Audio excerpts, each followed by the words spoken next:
So I got into a conversation with capitalist, clearly. Well, I don't know. I don't want to give him a label where he was defending a very capitalistic view of the world. He was talking about socialism at some point and saying that there was not enough of it.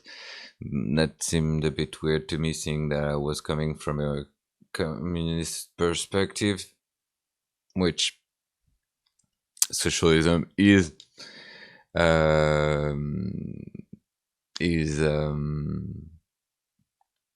is coming from communism. It's an idea that is completely evolving from communism and is not that far from communism in many aspects. So I don't see how how making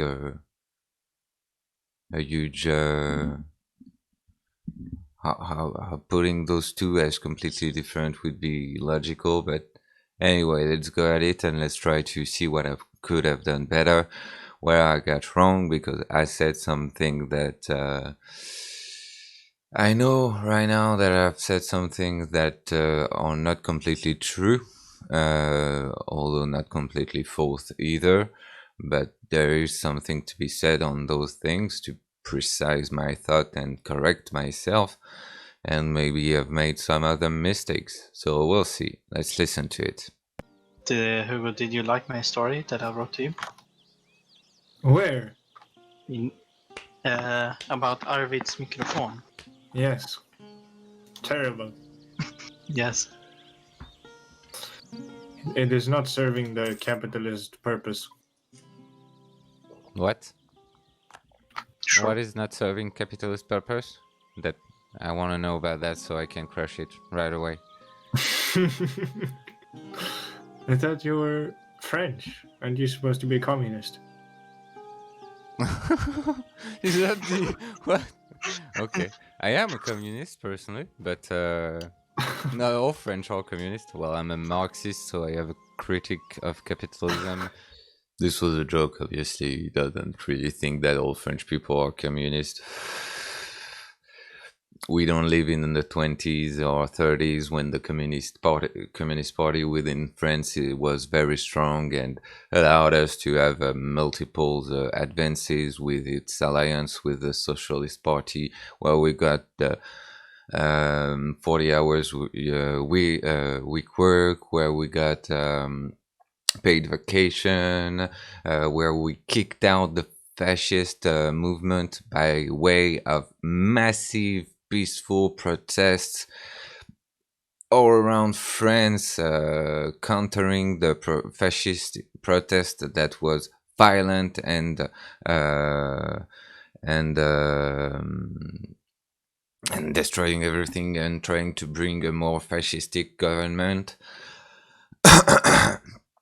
Obviously, to be fair, there was some communist manifestation in response to those fascist manifestation protest in response to those fascist protests that were more willing to be violent and to encounter with violence those fascist protests, which I personally do not support.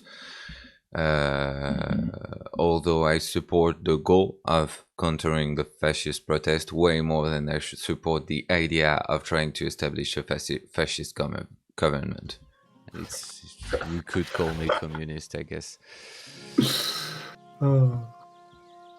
Marx has nothing to do with communism.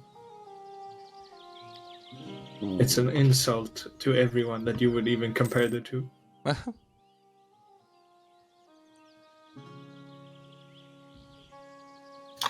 It's just to say, being a Marxist is mainly being critical towards capitalism. Many people go way further than that, but it's mainly what it means.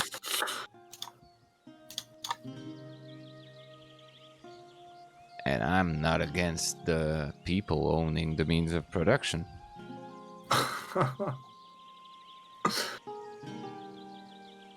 Why are you laughing? Because that's a terrible idea. Oh. Yeah, that's a terrible idea. And that's even funny to say it. Can you tell me why? Because, you know, there has been so many examples of the people actually owning the means of production, and we have seen in so many cases what that would lead to, like in communist Russia, where, oh no, fuck, the means of production was mainly on the on on the end was mainly owned by oligarchs, and Stalin himself capitalizing on it and impoverishing its own population. Yeah, communist Russia or any country that ever called itself communist are a very good example of how the means of production have belonged to the people at some point, and it's a very bad thing.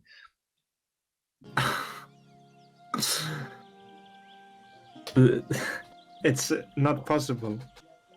Oh, interesting. Can you tell me why? So I was a bit naive because I see all those mega chuds that are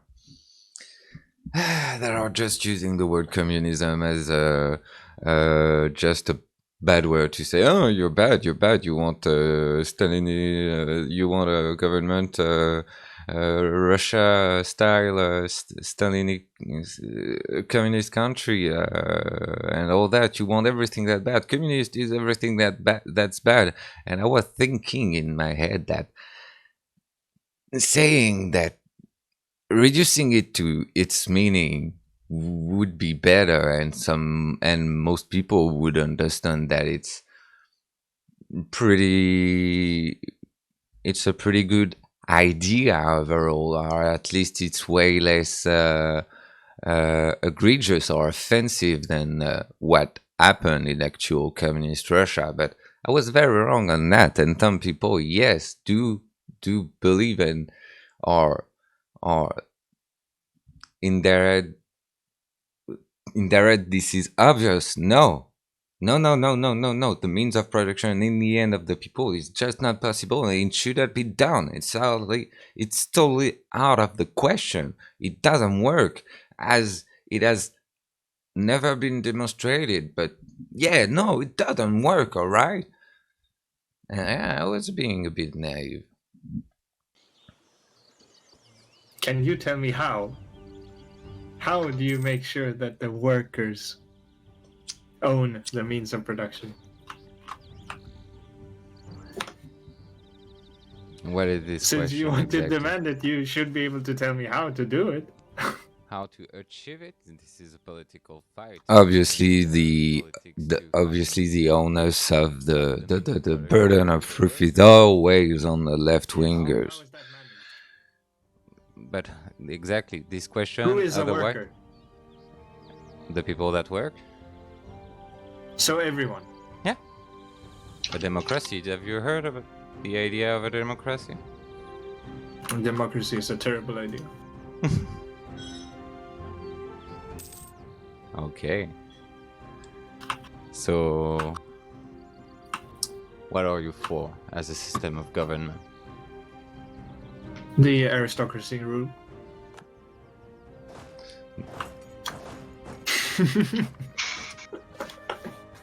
You cannot dispute it.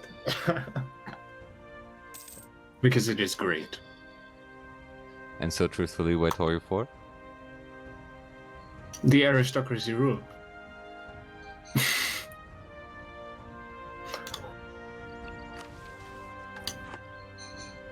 Okay, well, democracy should begin at work. This is why the means of production should be owned by the workers. Because the workers are not only the better one to know how the work should be done, but they're also the better one to redirect the money into the right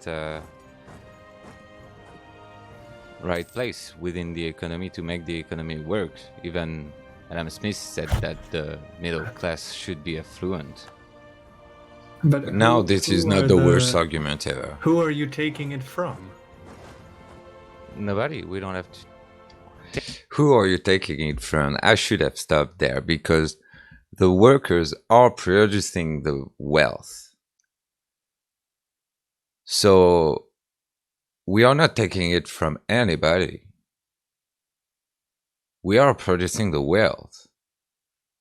There are people right now that are taking it from our ends. We are producing this wealth, and those people are giving us less, giving us back in exchange for the work that we do, less than the total wealth we have produced.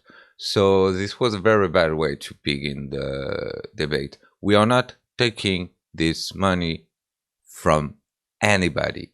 We are, on the contrary, preventing some people to take it from us. Take it. Who has the means of production? Isn't The it the workers already? capitalists. The No, but capitalists aren't they are workers? the capitalists are the one that owns the capital. Perhaps, but how did that come to be? Because they accumulated possessions and what are you trying to, are you believing that that came to be because they worked? Absolutely. Oh, seriously? So Donald Trump, for example, is an owner of the capital because he worked in all his fucking lives. You don't need to work your entire life. If you do exceptionally well in the first part of your life, you can create a massive company. But again, those people are wealthy not because they work anymore, but because they profit of the work of others, and they are giving to those people less than the wealth that they actually produce. So we would not be taking it from anybody, and I'm making the mistake right now, and I will be making the mistake all over the conversation that we have, which is letting him lead the conversation and following him towards where he lead the conversation to. I shouldn't be doing that. I should be keeping the conversation on what we began on, and not let him ask me follow-up question and going there, because we should focus on one part of the conversation for the conversation to be clarified and to be more clear, for everything to not be messy, to not yeah, I should not be just led somewhere else at in some other point, and all over the place in the conversation. Okay, And easily so become the richest man in the world. in the first part of his life, where he failed at multiple schools, got Who are we talking nonetheless Trump. Oh, Trump, but he's not that rich. He's kind. And what means of production? He nonetheless received what he called a small loan of a small, let's say, token. He said a small about that small token of $200 million from his fathers. From his father. He has been systematically saved by his father when he failed at different different shit. In the casino business, he failed, and his father bought a lot of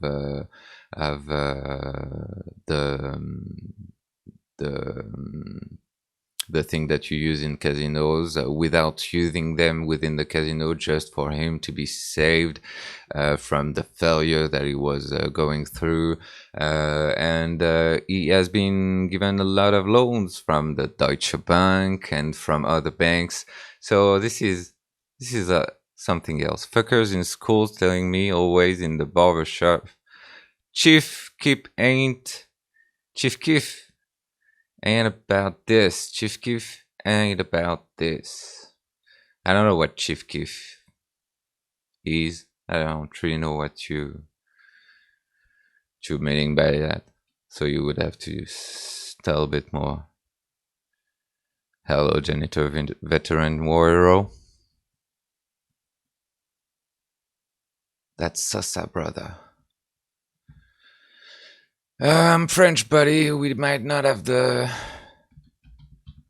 Chief Keef, let's check it out. Chief Keef.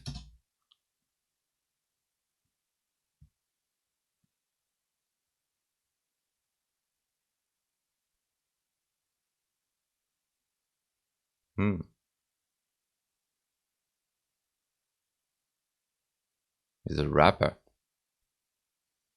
Smoke on the mic like smoking to afraid that the hair razor, raising air with the flavor. Terror at the gym like trips magazine. To make through town like a neighborhood Spider-Man. So ha, tick tock and keep ticking. What I get ya, flipping up the shit I'm kicking.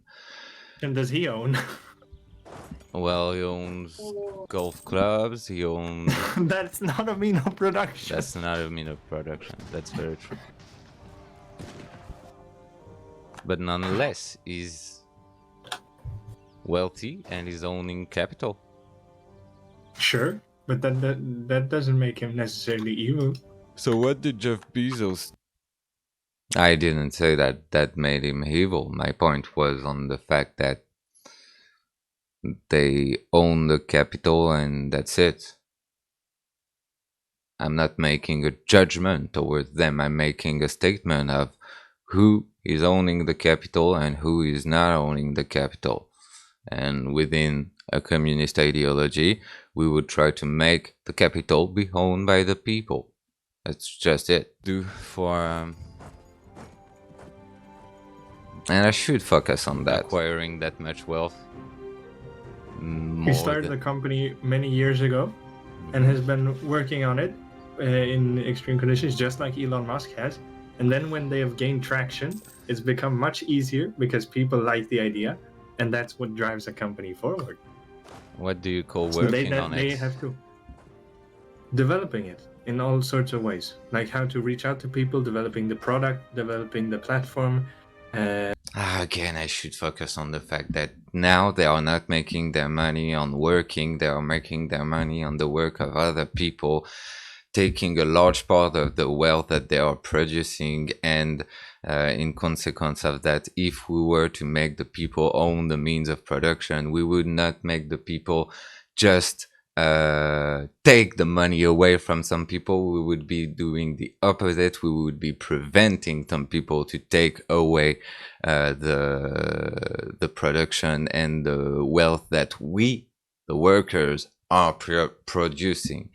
But I'm going everywhere in this conversation. I was completely doing shit. The company plan, everything. And so, what are That you has to doing come from about? somewhere. What are you doing about the fact that they are being that wealthy right now? This is just on their work. This is not, for example, on the fact that both of them has a huge monopolies on their specific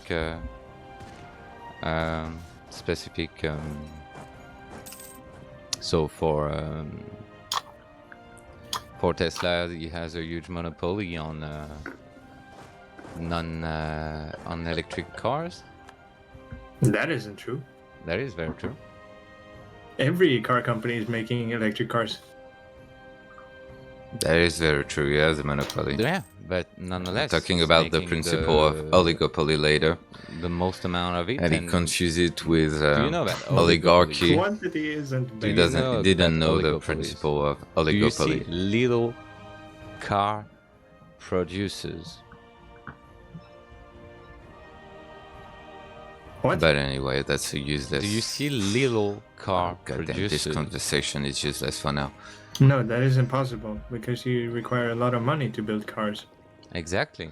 So You why can't is that build the cars case? in your garage. Why is that the case? You can totally build cars in your garage. That's how the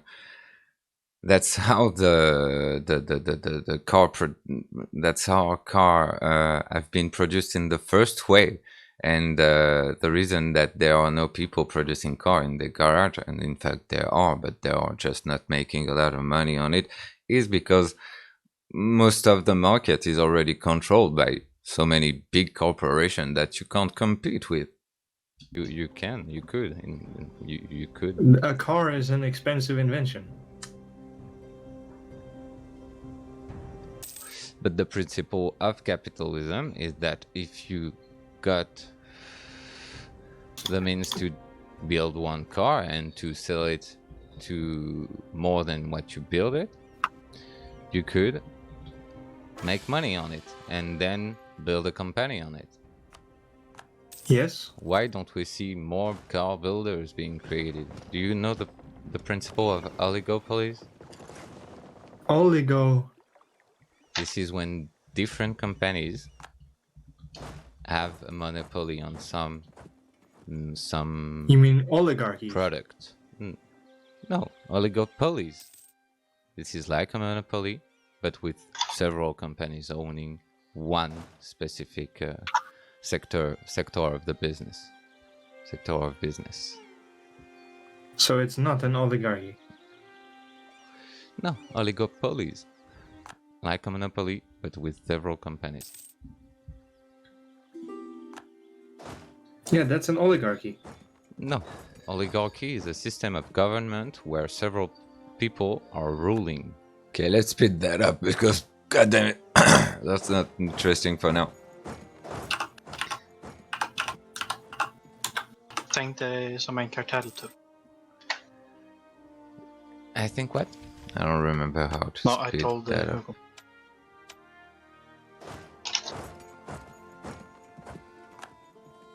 Here you go.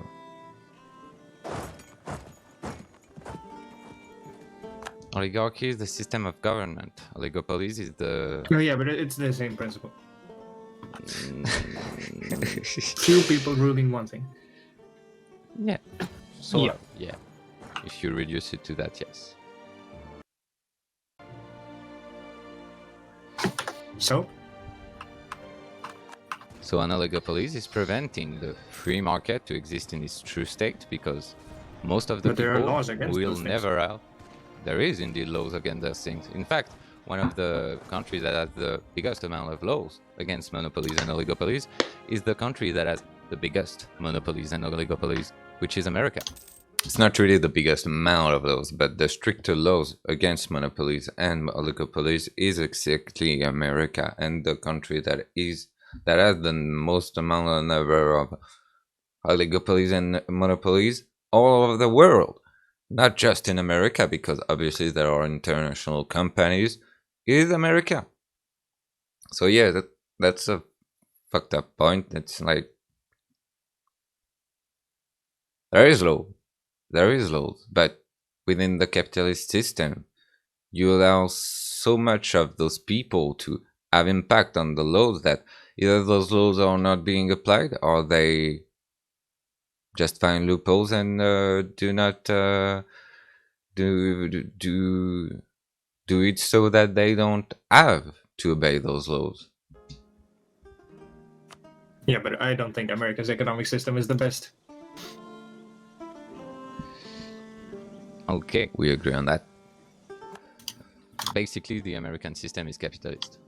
Economic system is capitalist. Yeah, but that's every country's. America has way less social regulations, as well as Yes. regulations in general, and way less social legislation that, for example, it doesn't have free healthcare for all, on the contrary to most of the European countries. That's one of the Healthcare reasons that for I don't is- like it. Healthcare for is one way to...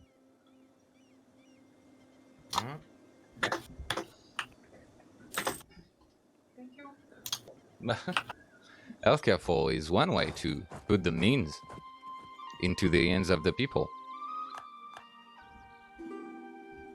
But healthcare isn't a mean of production. It is a production, though. It's a service.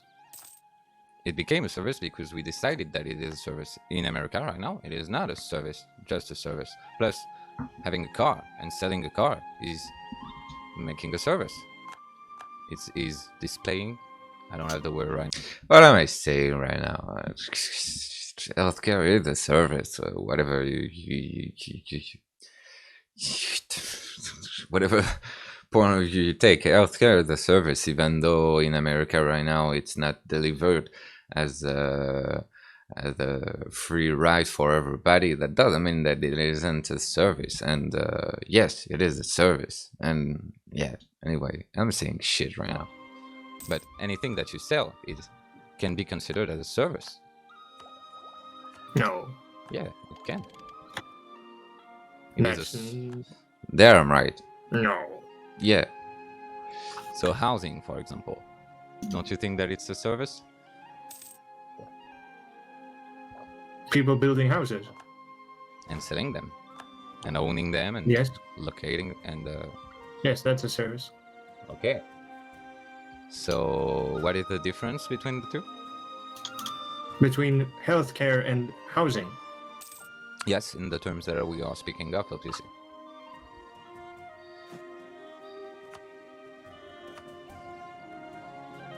What makes housing a service and healthcare not a service? I'm saying shit right now. I think healthcare is a service. Yeah. That was not the point you wanted to make. What makes... Yeah, but what is the difference between selling a car and selling housing then? Sorry. I don't know, you're selling a car and you're selling a house? Yeah, and isn't that both a service? That's a lot of his arguments. Yeah, sure. You're rendering service to someone, so he can move, pretty much. Yeah, but the building of the car, the industry that makes the cars, is not the one that sells the cars. That's very untrue in many cases. But that's not really the question, but that's very untrue in many cases. But it's a different service. Like, the people that take care of the manufacturing and the blueprints of the cars are not all... He says it himself, it's a different service. And after that, he said that you will see. Okay, you will see. Also responsible for selling them. So yeah, that you accept that selling is a service. Yes. Okay. And right next to that, producing. Why wouldn't you see it as a service? What? Producing. So you make pretty much say that production is different than just giving. Okay, I'm playing that like shit, by the way, while we're speaking. But that's okay. I was playing You make a difference between production and delivering the production. Yes. And why is that?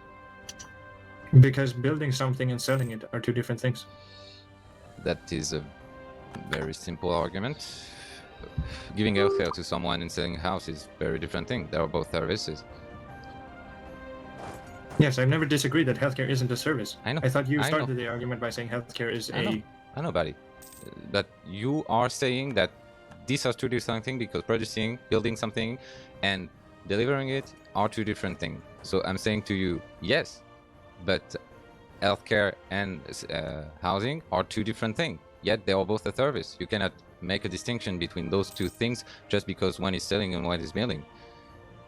So the distinction, you can make it. I'm trying to make a point, but I'm making it terribly. That's awful. The point is, well, that I'm trying to make is that they are both services. There is a distinction despite that, of course, but they are both services. There needs to be a bit more to it. Otherwise, you can say that healthcare is different than housing, therefore, it is not one or the other is not services. You could say that otherwise. But it's... Do you want to answer? What? Do you want to answer? I didn't hear the question. Yeah, the question was not clear. This was a statement. This was a statement, but this was not clear in any cases. I don't think I'm disagreeing with you. I just I don't understand what you're trying to say. The statement mainly is that if the point is that if you're making a distinction between production and delivery. Just because there are production and delivery, there are two different things, and therefore one is service and one is not. Why aren't you making a distinction between healthcare and housing? Because they are two different things, and therefore one should not be within your logic. Damn, this one is should not annoying. be a service, and the other should be. You see what I mean? What shouldn't be a service of those two? Whoever. You're making a distinction purely based on the idea that one is production and one is delivery. This is not an argument enough to say that one is not a service and that one is service. Seems understandable to me. You make distinction between the two. Obviously, there exists a distinction between production and delivery, but both are a service. Making them both a service, saying that they are both a service, mean that they are not distinct from each other. Two things can be the same, can be similar in some way, but different in some other ways. And in this case, production and delivery services, but distinct nonetheless. Why? That's perfectly reasonable. You're paying for something that someone else has done. Yeah, That's a and service. Producing something is not a service because it needs to be produced before it's delivered. So it's service to the delivery people that delivers it. It's not only a service to the delivery people who delivers it. It's a service to the bus. It's a service to the delivery companies. It's a service to the people. It's a service to the society. Production is a service in many, many, many ways.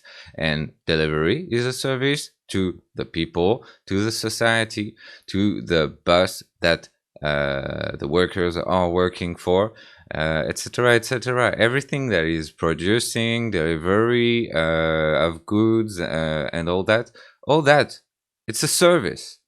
It's a service.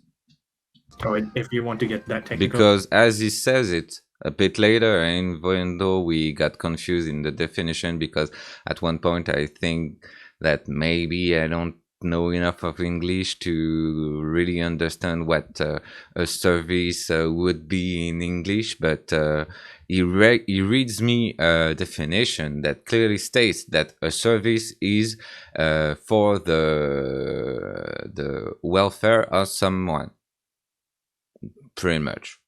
And yeah, production is for the welfare of the bus, of the welfare of the delivery companies, the welfare of the people and society. Well, sure, but you have to make a Pretty distinction. much every production, every delivery, or anything like that is a service within society. If you want to get philosophical, you sure? This is not really getting philosophical. This is getting technical. Yeah, this is technical. Okay, but why do we have a word called production then? What is But to production, produce something? why do you use production as the means to say that it's not a service? Production is not defined as not a service.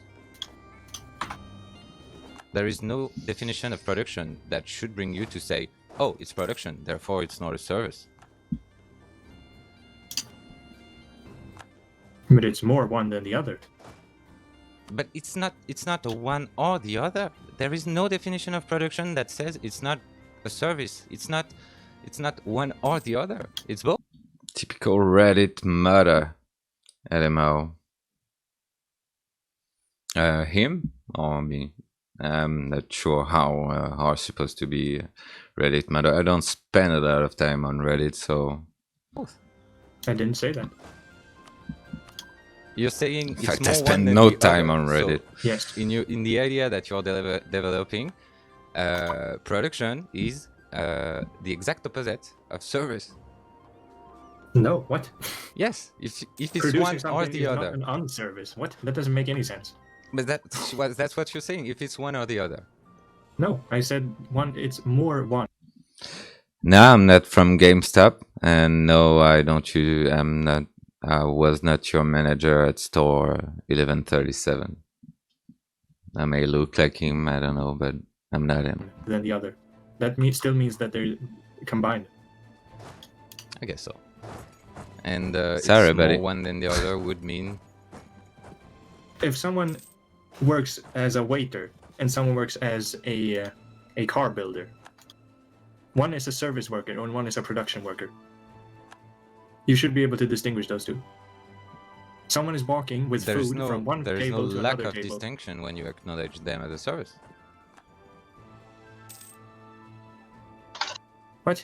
There is no lack of distinction between the both of those, just because you acknowledge them as a service. I'm trying to explain what I explained earlier. This is you acknowledge, you say that they are both services. That doesn't mean that they are distinct from each other, and he gets completely confused and he doesn't understand what I say. You're saying to me that this is there is no distinction made just by saying that it is a service. This is. What do you mean by that? That sentence doesn't make sense to me. There's no distinction made just because what? Just because you say that it is a service. But that's my distinction. What do you mean? That's your distinction. Yeah, but you're saying production and delivery are I say distinct yeah, from but each other. no. I'm saying yes. And I'm saying that acknowledging that it is a service is not saying that they are not distinct from each other. Okay. Yeah, here you go. There is not much else to be said, and pretty much what you've been arguing to me in favor of is that it's making a difference, but it's not making a difference to acknowledge them, to acknowledging them as a service. God damn, this conversation is useless right now. Already existing distinction.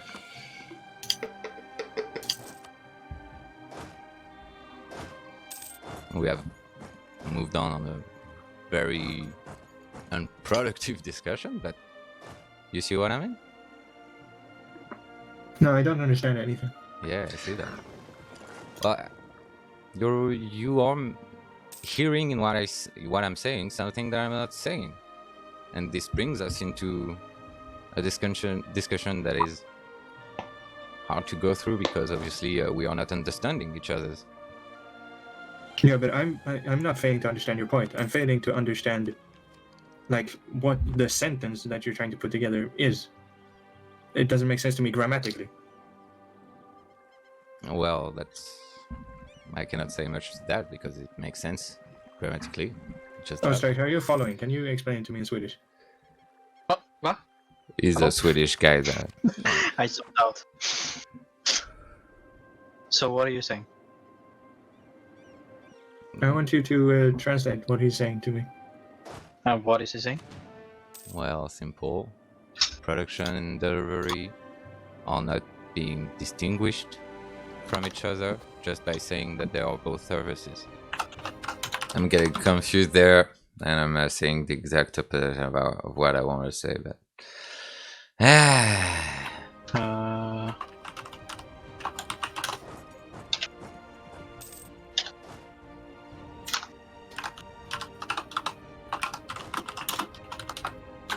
I'm not sure.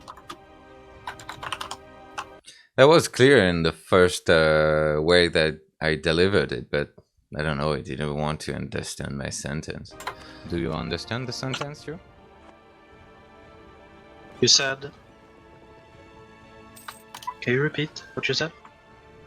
Production and delivery are not distinguished from each other just by saying that they are both services, are not distinguished. And there I'm finally realizing that I'm saying the opposite of what I want to say. Production and delivery are both services. It doesn't mean that there is not distinctions between each others. This is just simple.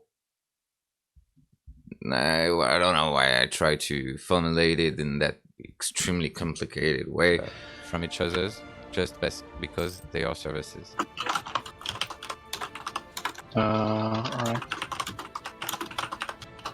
In any cases, we are in this fucking part of the conversation for shitty reason. I shouldn't have let him lead the conversation into that point because there has no relevance at all into the beginning of the conversation and the point of the conversation, which is demonstrating how capitalism is not a system that is properly delivering goods to people and giving welfare to all people, and in fact actually it's mainly maintains the capital in the end of the capitalists, the owners of the capital, and how communism, or at least the idea that the people should own the mean of production, which has never really been applied anywhere, is not a bad idea in itself. Just like that, you can't just say, "Oh, it's bad. It has never. It is. It doesn't work," because first you don't know. That has never been tried. Communist Russia was not some country that was giving the mean of production to the people. Why were that many people dying under communist Russia from famine and all that? Because they had not a lot of the means of production, nor the production, and the economy was centralized around some oligarchs and Stalin. This was not a fair distribution of the means of production. Meaning there is still a distinction between the two, even though you acknowledge that they are both services.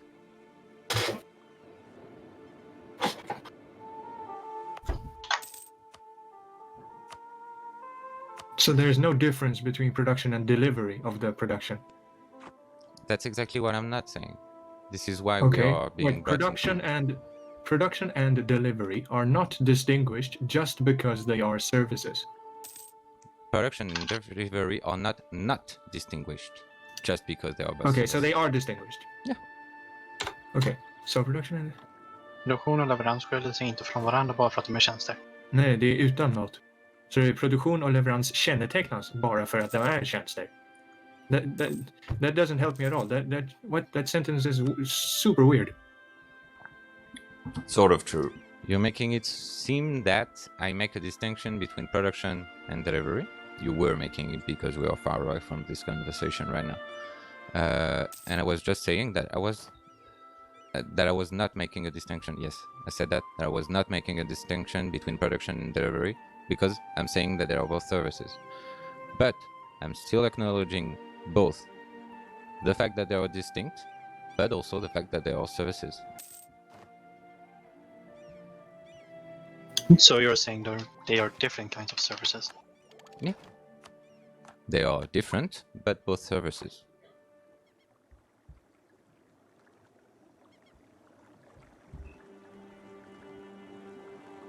All right.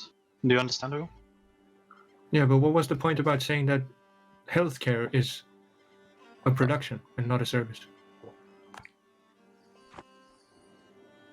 I've never said that. I was trying to mainly make you understand what I made you understand right now. I may have said that, and that was bullshit. I made many mistakes in that conversation. I think I did say that. That was bullshit. Because your miscomprehension of what I said led you to make a position between stuff. Yeah, but that sentence that I've just now read, it's like you didn't even need to. That's like the sky is blue. Like what?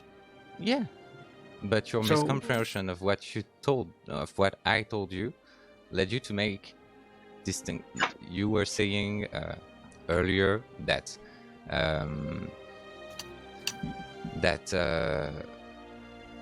production is obviously not a service because it is production. On the contrary to delivery, that is a service because it is delivery. And I was just saying to you that it was not an argument for it. It was just stating something without making the argument. And in consequence of that, I got you a little back to an argument that you previously made. I got you a little back on another part of the conversation and told you we can say that that's not a useful part of the conversation. Are two different things. Saying there are two different things is not enough to say that they are not services. I'm not sure that is that useful to come back to it though. But, and I'm not sure, I'm hoping you understand, but seeing how we've been misunderstanding each other right now, I'm not sure. Yeah, but production isn't a service. Okay, that's your way to see it, but you haven't brought an argument to say why it is not a service. Because you're not serving anyone. Why? Because you are not. You are just producing something from Which is dead stuff serving into everybody another dead thing. because everybody needs to get those stuff done. Not necessarily. You can produce something that nobody needs. And if you are producing something that everybody needs, it's still not a service, because the people that are doing the service work are the people that are selling it, not the people that are building it. Yeah, but you're again just making the distinction because one is production and one is delivery, which again I don't see how it is an argument. What is it that you don't understand? Isn't it obvious that building something isn't a service? No, nobody. That's not obvious. This is a service. This is the service to the bus because this is creating the welfare of the bus, and you give the definition right after that. That is corresponding to this. This is a service to the bus. This is a service to the delivery companies. This is a service to the people. This is a service to society. This is not obvious at all. You can't say this is production. Therefore, this is not a service. No, nobody. This is a service. You understand poorly this part of economy. Don't know what to say other than that. Because the society needs some stuff to be built, so it is a service. Yeah. Okay. Let's say that it is something that the society needs. The people that are doing the service work are the people that are doing the selling and the delivery of the produced good. Can you not agree with that? I don't know, maybe in English service work is defined as something very specific like that. A service is something that serves other people directly. A servant, that is someone who serves. Doesn't production serve some other people directly? I wouldn't say directly. There's always something in between. Like perhaps someone who sells it. Always. There's not always something in between. You could be producing and the people could get to the production right away. This is a large part of the principles of decentralization, which I'm not completely for, but there is some good ideas in those ideologies that some communist or anarchist or even socialist have, which is to decentralize stuff and have a community level production where the people are getting their stuff directly to the producer. There is not always something in between. I'm still for producing some stuff in massive ways so we can deliver to everybody on this earth, but we could try to create tiny, smaller communities in which production is in which there is the sufficient amount of production and for everybody to have what they need. This would require us not to, if it is in France, have bananas, for examples, because it doesn't really grow in France, or that kind of stuff. And again, with some technology, which you could see it differently with some of the new technologies we have, we could sort of do that differently, but nonetheless, some products would not be available in some part of the world. It doesn't mean that basic needs wouldn't be fulfilled. Now, I'm sorry, I'm coming back.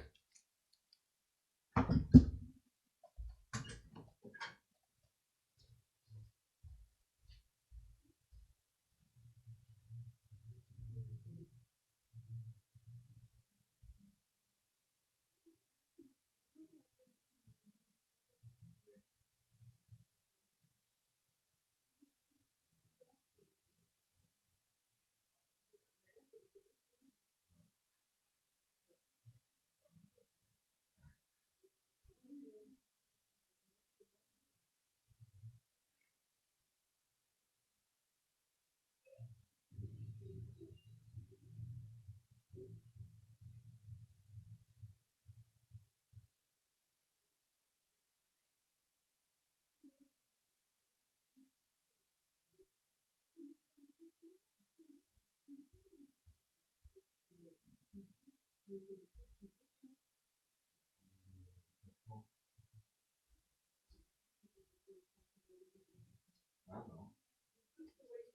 oui, j'ai entendu.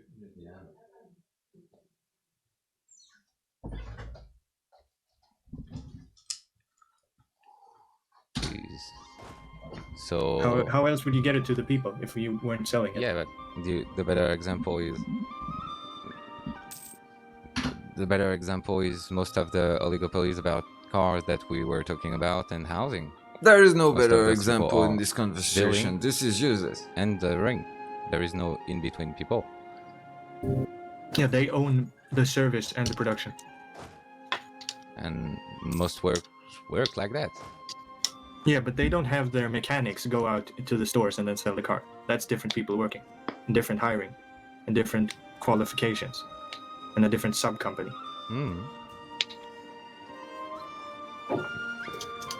Like the food chains that you go to shop for groceries, those are not the same people that are working in the fields or milking the cows.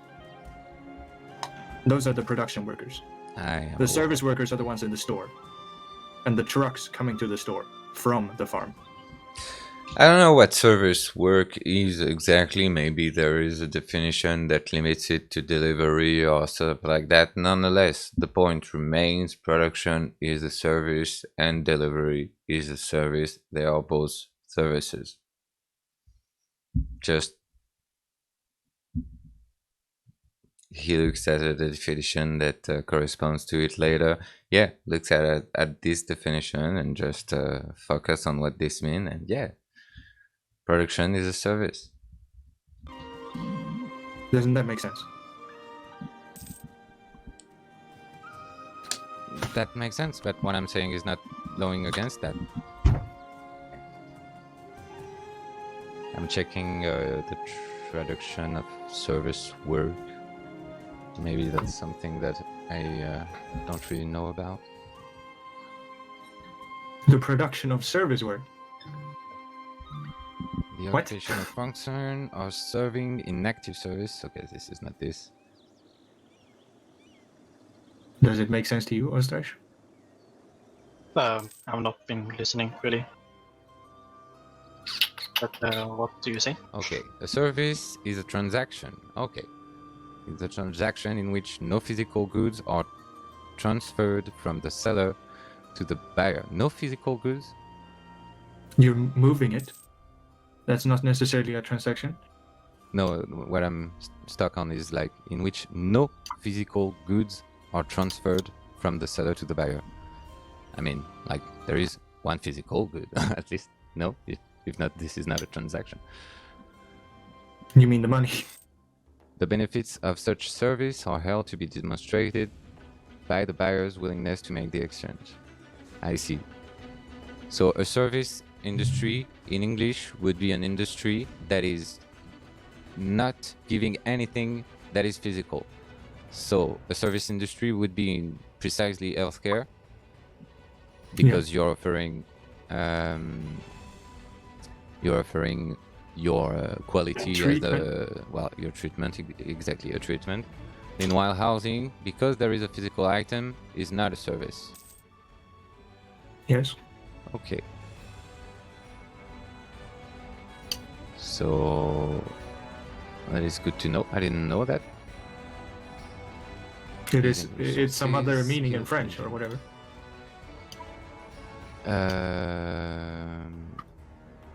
Well, maybe not. I would have to check.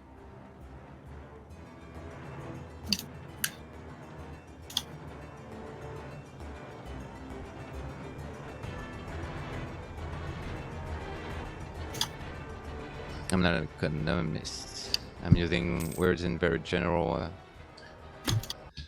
There's not much to say about that. Again, service work, service industry might be something different, but as the very real truth, service production is a service. Service, the term service, as defined by every dictionary that you would take, production is a service because it's to the welfare of someone.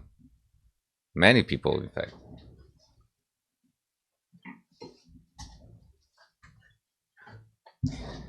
Let's check it right now.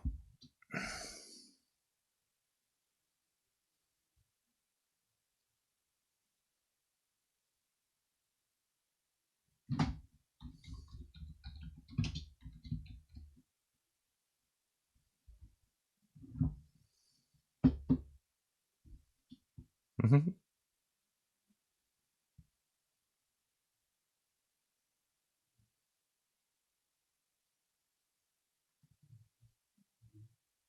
Yeah, it's in French. Yeah.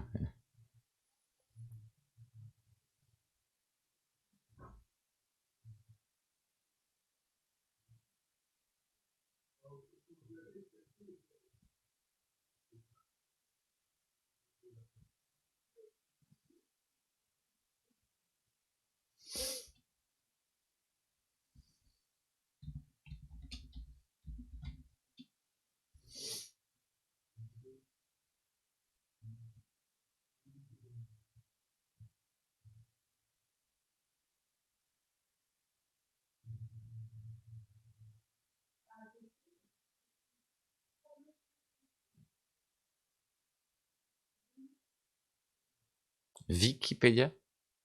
No, Wikidia.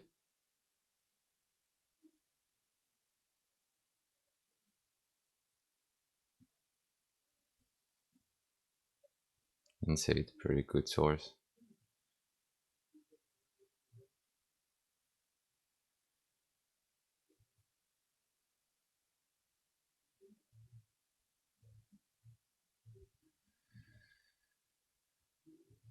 So here in French, it says that a service is everything that is not physical, which is what I'm saying right now to him. And afterwards, you're gonna see he misunderstands. He misunderstands. He says that it's weird and it's not that, and he reads me another definition, which fits fits my what I'm arguing is definition is the definition. Let's try to find something in English.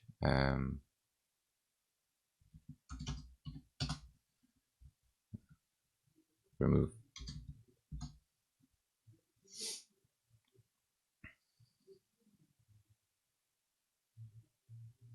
No, service economy is something else.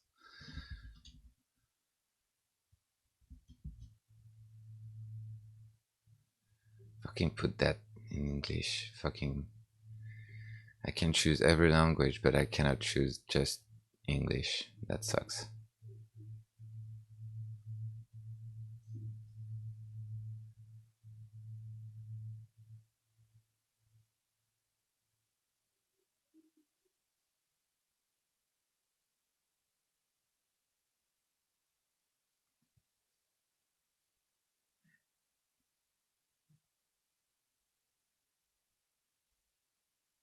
This is what I was reading to him yesterday, the other day, I don't know, in which no physical goods are transferred to the seller from the buyer. So this is the definition he later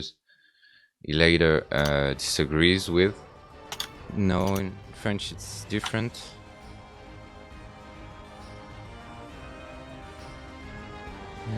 Transformation de matière. Service correspondant au secteur tertiaire. What is it, boss? So in French, in French, that I get the institutions. In French, housing, selling housing is indeed services, but saying shift right now. Yeah, selling housing is indeed services. It's sector tertiary sector. I'm reading wrong.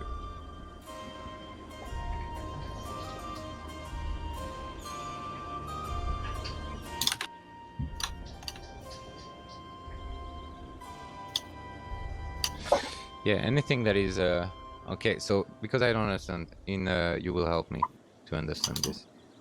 You see, so a service is defined as a transaction in which no physical good are transferred from the seller to the buyer. So anything that you sell is not a service. Anything that you sell that is a physical good.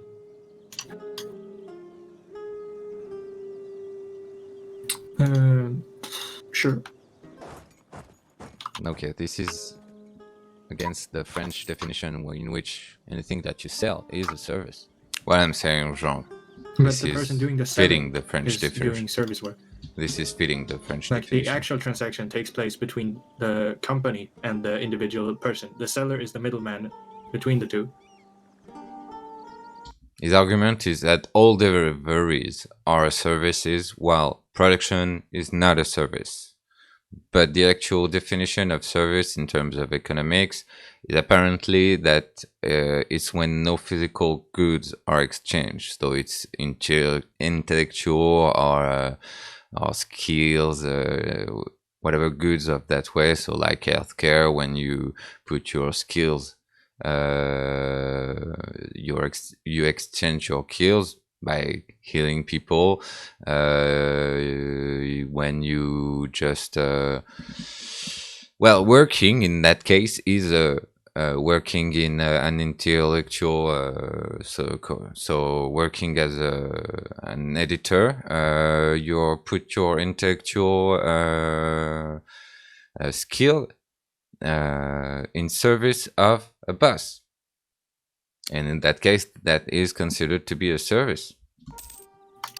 The company is paying him to do the service of selling the item or convincing the customer to purchase it from the company. Mm-hmm. They're not purchasing it from the seller.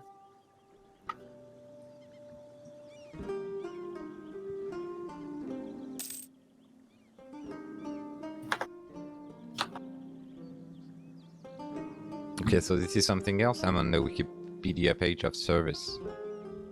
Because service is really defined as no physical goods being exchanged. And then what would you call the other people? What is a seller then? What is he doing? What kind of work is that?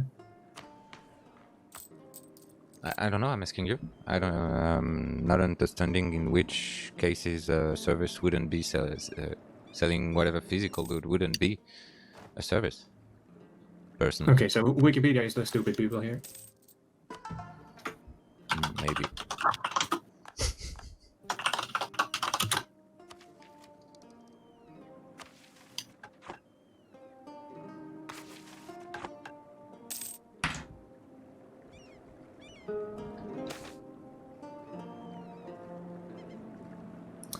I'll wait for him to give me his I'll check his own definition that he gives me after that.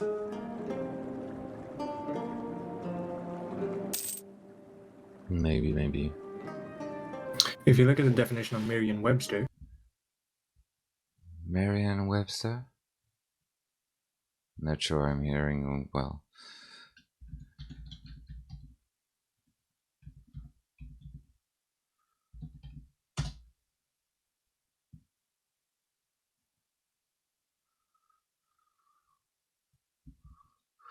Economy, no, service. Service, def up.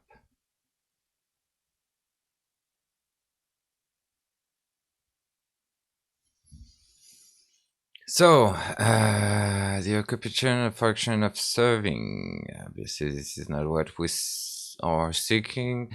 Employment as a servant, the work performed by one that serve, help, use, benefit, that to be a civic contribution of wealth to the welfare of others. In that idea of things, this is, production is a service, as is delivery, as is pretty much anything like that, because this is the contribution to the welfare of the boss, this is the contribution to the welfare of the corporation that are linked to this corporation. So for example, production will be to the contribution to the welfare of the delivery companies, if there is other delivery companies, because often this is the same company that owns both production and delivery, but this is I guess at least a contribution to the welfare of the guy that owns both of those. A form for no, a meeting for worship, the act of serving a helpful act, useful labor that does not produce a tangible commodity, usually used in plural. So yeah, this is the other definition that I was reading. And in that case, so delivery, as it says, it is in that case, despite the fact that he wants to put delivery, if you use this definition, despite the fact that he wants to say that delivery of physical goods is a service, this would not be a service if we use that definition. So he disagrees with that definition also.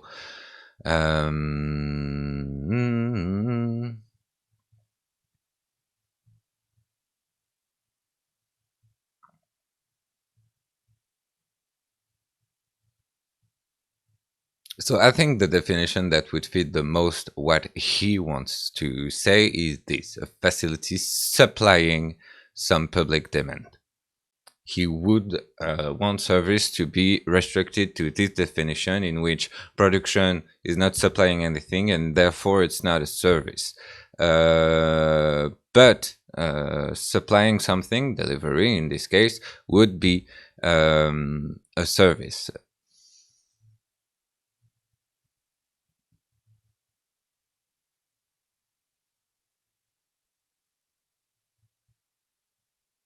So there is many different definition. I was mainly using this one, or misunderstanding on this entire part.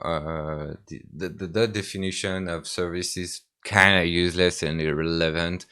No, I'm not using this fucking.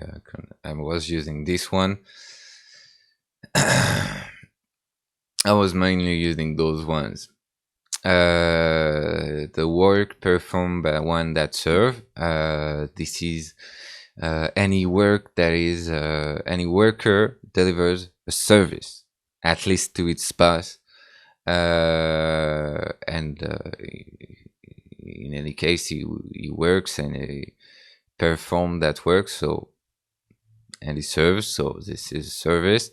Help, use, benefit, contribution to the welfare of others, disposal for use. No, not really. I was using this one. He was using this one. We have gone through this one, but we were both in disagreement with this definition. All are true.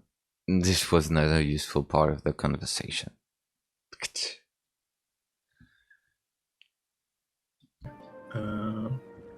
You have just the occupation or function of serving, employed as a servant, or the work performed by one that serves, to help, use, or benefit, or contribution to the welfare of others, or disposal for use.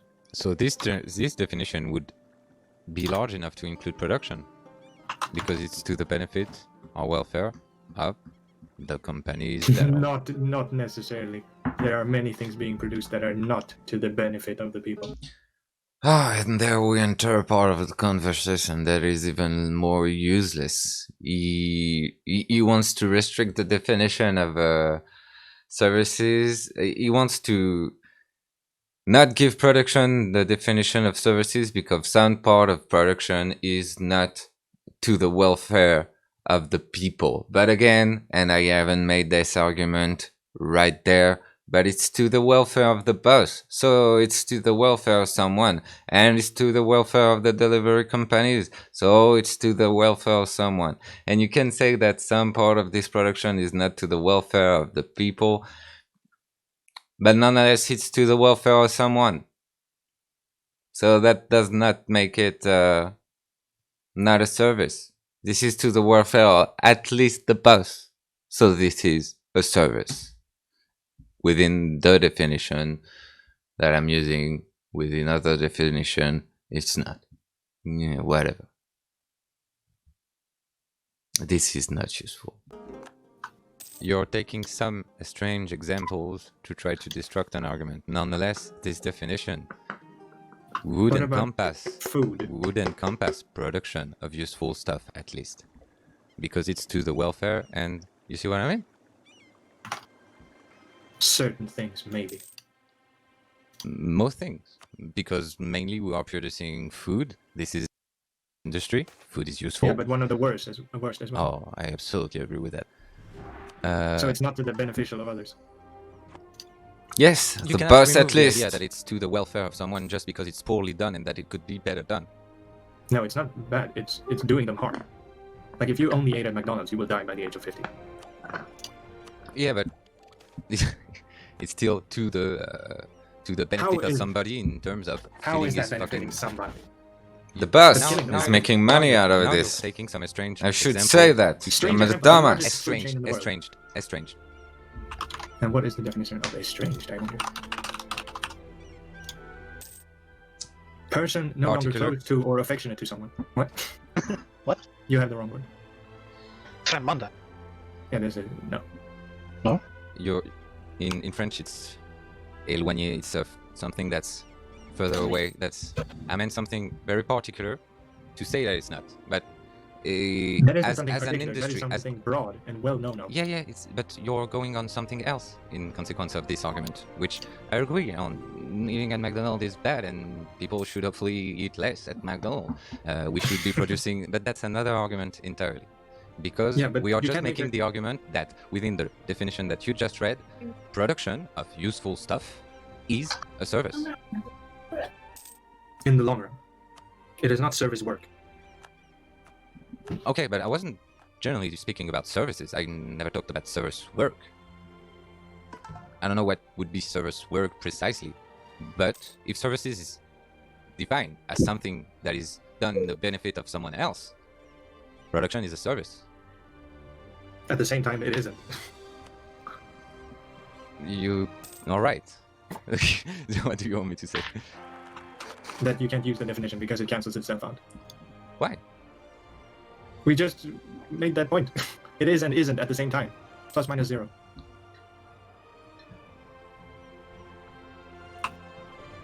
Okay. I don't see where we have done this point. What? I don't see where and when we have done this point. What point? The point that it is and it isn't. Oh, like 30 seconds ago. You said that it is defined as something beneficial to others. But not all production is beneficial to others. So you can't define the entirety of production as that.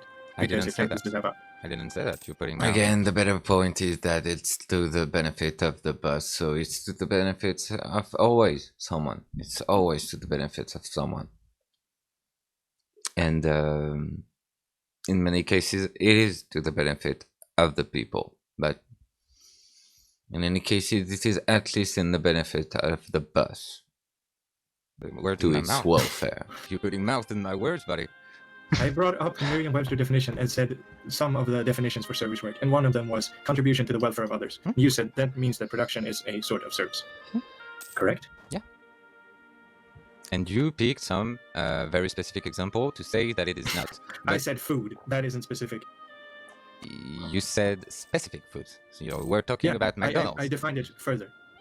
You took I can say specific food as the examples. entirety of Don't, food. This is don't useless, go- but I'm don't gonna go through don't it. Try to turn around the things like that. This is okay. You took one specific example, which was McDonald's, and you took other larger examples, saying that indeed in the larger industries there is many bad things that are produced, but that's not the point.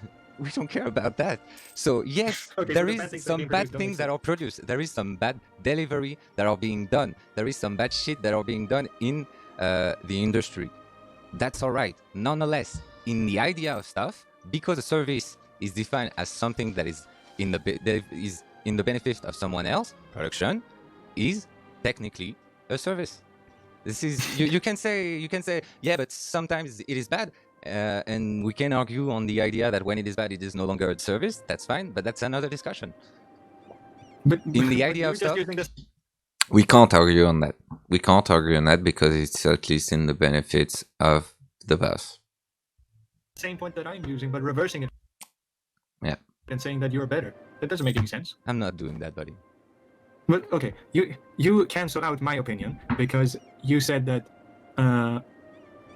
production is a service because it benefits people, and then I say most production don't benefit people, so you Okay, can't no, use that you term added the to most support right there. You added the most right there. You didn't say most before, and I do not Okay, agree who with cares that. what I said before? Okay. This is what I'm saying now. This is what matters. Okay, And- go ahead. And you can't then use that to define production as a whole. So I'm not using it to define production as a whole, and I'm saying you can't use it to further either one of our point. So it's not a definition of that kind of production. So because to you there is on one side some good shit that is being done, some bad shit that is being done, it can be neither defined as a service nor not defined as a service. It can't both be that and don't be that at the same time. That doesn't work. You can't be alive and dead. Exactly, At the same that's time. the point I'm saying. So is that what's the point you're saying right now? Because you're pretty much saying that I say that it is a service when I cannot say that it is service because of some part of this industry. Are you saying Yep. that because of some part of this industry you can say the reverse? Yes. Okay. Interesting. So because some part of this industry is bad, you can define it as not a service. Exactly. Or you can look at it the other way. Because of some parts that it is good, you can't define it as a bad thing.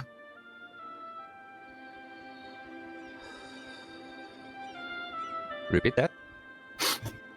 Let's say the point is it's contribution to the welfare of others. Let's say that instead of looking at it like the majority of production is good, we look at it like the majority of production is bad for people. Then you can say, or you can say, just because a small part of production is good, you can't define it as contributing to the welfare of others because the majority of it is bad. Contrary to you saying, just because a small part of the industry is bad, you can define it as being contribution to the welfare of others because we don't care about the bad stuff.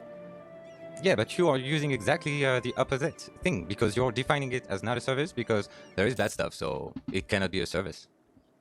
So because of a part of it, you're defining the entirety. No, I'm not using that definition at all. That's what I'm saying. That definition is not eligible for use. You're doing the same by refusing. I haven't defined it as a service or a production. I've just said that that definition of what that whole concept is not eligible for use. You haven't made a proper argument as to why. Because again, this is not because a part of it is bad that it cannot be considered as service.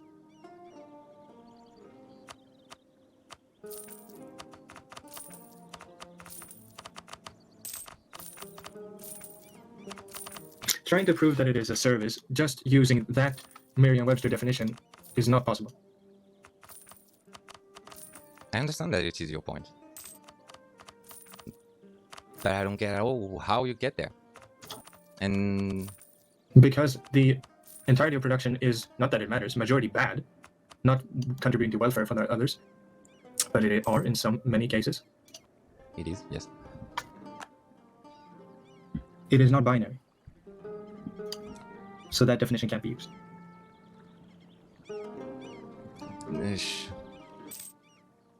Yeah, no, this doesn't make sense to me, at least. Let's talk about something else. Why do you think most of this production is bad?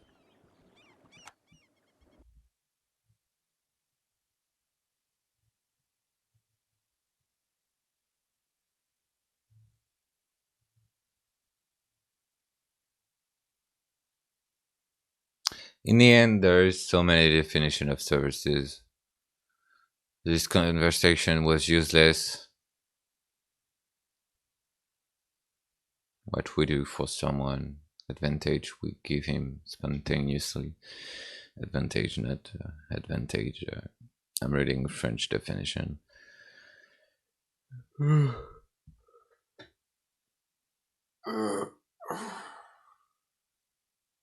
This conversation was useless and not furthering my goal of trying to show how the people owning the means of property would be a good thing.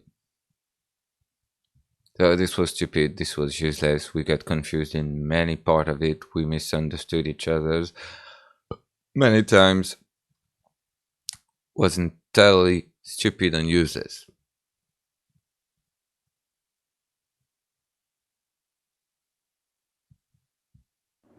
Because it decreases life expectancy. In the specific case of food? I'm talking more generally. Why do you think most production in the world is bad? Because it favors money over quality, obviously. I agree with that. For the well-being of others. Because Why do you think you that is can't do the it the other case? way. You can't profit from promoting the well-being of others before the profit of the company, because then the company will fail. Well, the problem is that they do not fail. Otherwise, there would be an equilibrating power, and there wouldn't be that much production in the world that is bad. I misunderstand what he says. I understand what he says as the opposite of what he says. What? The problem is that they do not fail. You're saying that Who doesn't fail? You're saying that it leads benefiting the company only would lead this company to fail. No. What? I said companies that put the well-being of others, or like the quality, the value of humanity before the profit of the company, will not work. You have to put making money before valuing people and humanity. Okay. This is a completely different argument than what I heard before. And okay, so in that sense, you're saying that most of the production is bad because obviously it's not putting the people before. Yeah, but you can't do because it anything has anyway. to. Because it has to in your idea of stuff. It does not. That's not my idea. That is how the world is built today. That is where the world is built today, indeed. That doesn't mean that it is how the world has to be built. So in your idea of stuff, the world is doomed to mainly produce bad stuff because it has to put the company before everything else. Yeah, this is a better part of the conversation, but yeah, no, a company within the inner working of the capitalist industry economy, yeah, a company has to put itself before the welfare of others, which is what sucks, because obviously the boss is staking for the company more of the wealth that is produced by each individual workers. Each individual workers will gain less than the total wealth that is producing. Now, instead of that wealth going to the people, going to the society and being transferred into social programs, into many things that would be to the welfare of anyone, that wealth is kept by the boss.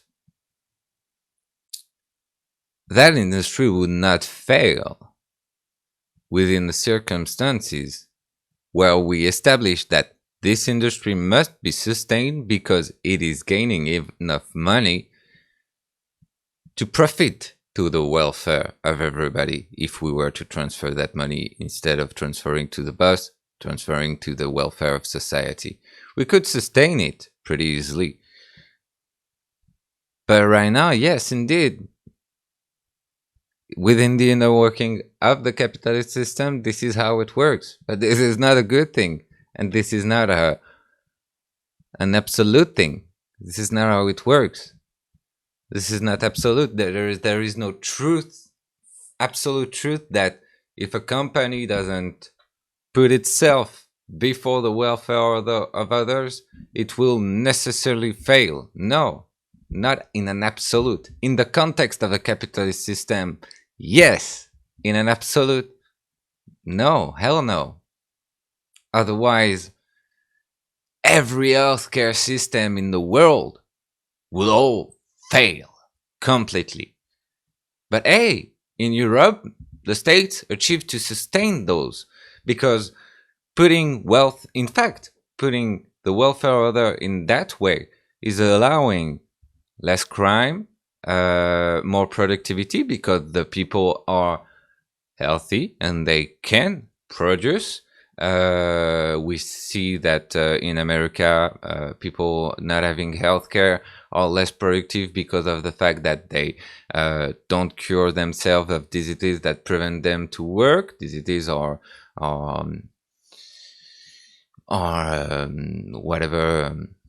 whatever they got, whatever health problem that they have. Also, they are falling into medical bankruptcies, which prevent them to be as productive that they would like it to be, like themselves to be. So, healthcare is a total good in our society, and it's putting the welfare of others in front of everything. So in fact, I was wrong, even within the capitalist system, but at least through socialist views of how to work the capitalist system, some industries can be a total benefit without putting their own industry before. No, if you make enough money, you can afford to improve the quality of the product and its friendliness to its users. Why are the people that are making a lot of money right now not doing that? Because that decreases profits. Yeah, because and people want more money. You just said it. They have to put the company before, so that's what they do. Yeah, but if you make, let's say, like Amazon, they make a shitload of money. They do not need to put that on the bank. They could reinvest even more, way more than they're doing right now, to improve the quality of everything. But I agree. They're choosing not to. And so they're choosing to build the capital. More socialist idea like taxing them more, even not socialist, not even socialist ideas, but like preventing them from taking their money away into safe havens where they don't have to pay taxes or anything like that. No, that wouldn't be democracy anymore. That wouldn't be democracy anymore? Yeah, because you're taking away the freedom. You're saying you can't do this with your own privately owned money after taxes. That isn't free. No. Don't you know about the rich people that are using loopholes within the laws so they don't pay taxes? Is that the fault of the people using them or the fault of the lawmakers? This is the fault of the lawmakers, obviously. Yes. Yeah. So the people doing it they're following the law. And you might not like the way they're. This is not an end to democracy, and this is not more precisely after taxes. This is exactly before taxes. They are protecting their money from taxes. So, first, in many cases, this is not a legal way to do it. This is an illegal way. There is just not enough enforcing of the laws on them. And again, this is not after taxes.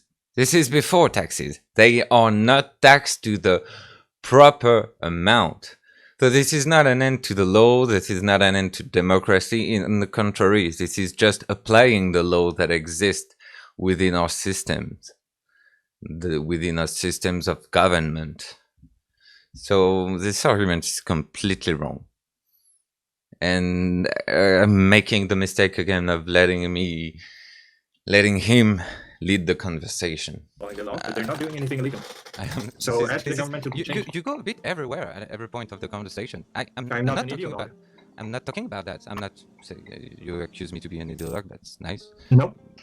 I said I am not an ideologue. Yeah, but that's not anywhere where the conversation was. This is why I'm saying this is partly why I'm saying that you go a bit everywhere. So yes. I'm not disputing the fact that it's the fault of the law. So why did you bring it up? Because don't you think that there should be laws to prevent that?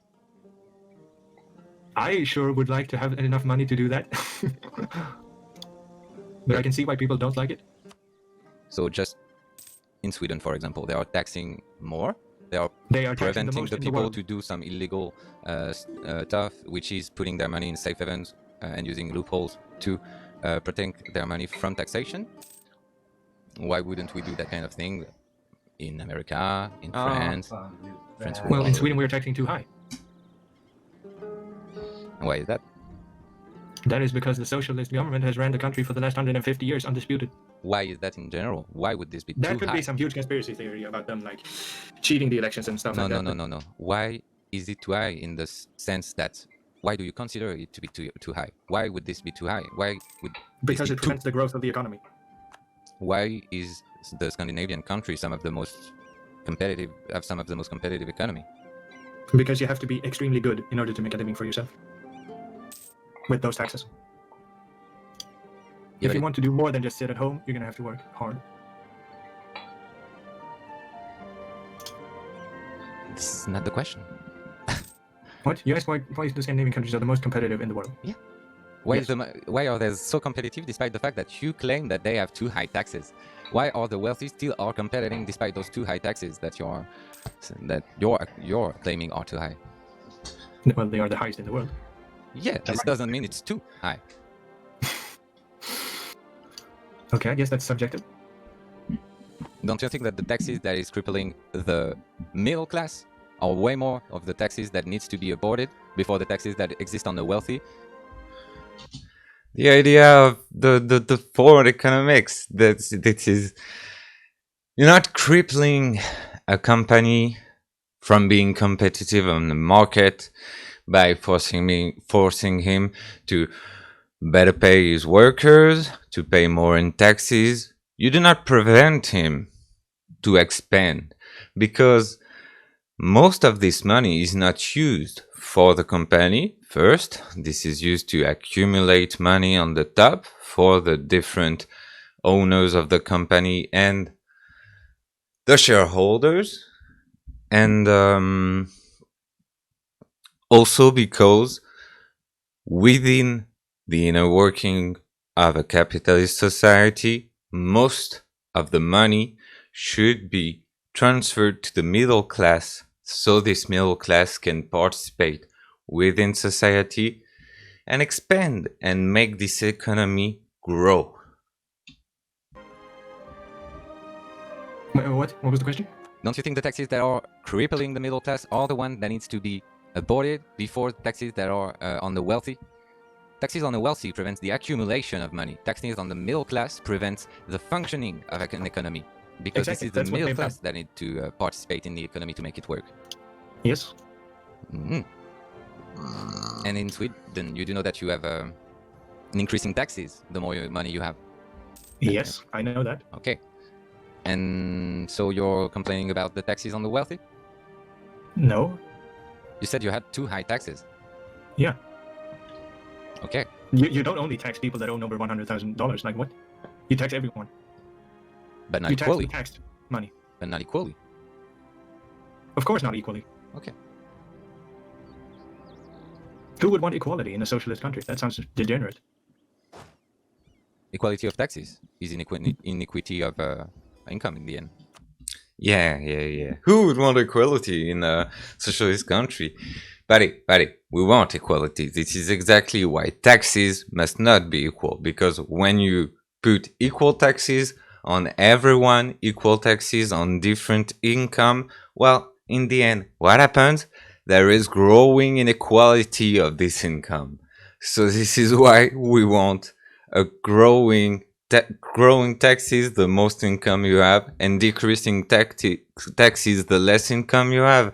This is logical, because we want the socialist ideals is to try to achieve a sort of equality, and not an equality of outcome, but an equality of chances, which go through most people receiving a comfortable income, most workers receiving a comfortable income, a sufficient income for them to live comfortably. Perhaps. That's for sure. That's what exists right now.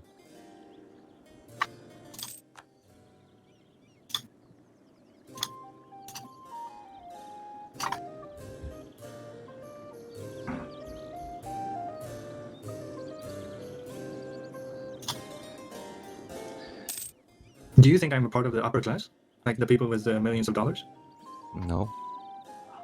So how can you assume I'm complaining on behalf of the richest people in the country? You do live in Södermalm. Yeah, middle class. Me. You're saying that the taxes are too high, and most of the money coming from Definitely. taxes. More than definitely. Most The of the entire money. taxation system is way too high. So There's a limit if this of is how the much you earn before taxing. What? There's a limit of how much you can earn before taxing. Yes. yeah, and this is a good system. Yeah, but that doesn't remove the problem of there being too high tax. Yeah, but you said the entirety, so it would include the wealthy. So you would decrease the taxes on the wealthy.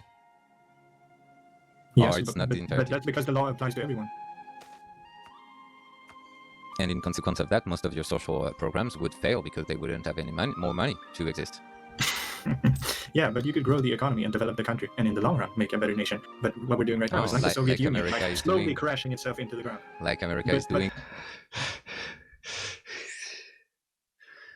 This argument has been done so much, and this is the argument that is done by Republicans all around the world always. No, but you'll see, we'll grow the economy slowly by just giving to the rich, and this will slowly grow the economy. You'll see.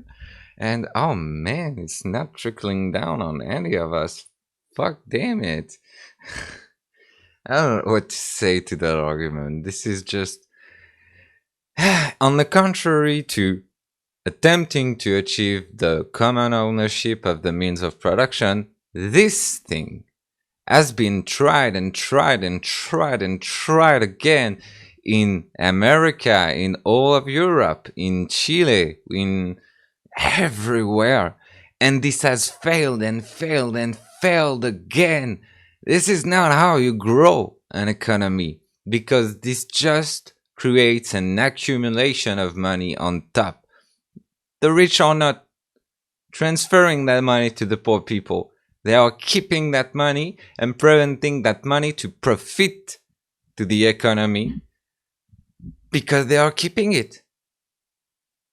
And again, as even Adam Smith says it, the middle class must be affluent. They must own a large part. As a group, they must own a large part of the money that exists on this planet to be able to spend it. Because they are the first to spend it in what they need.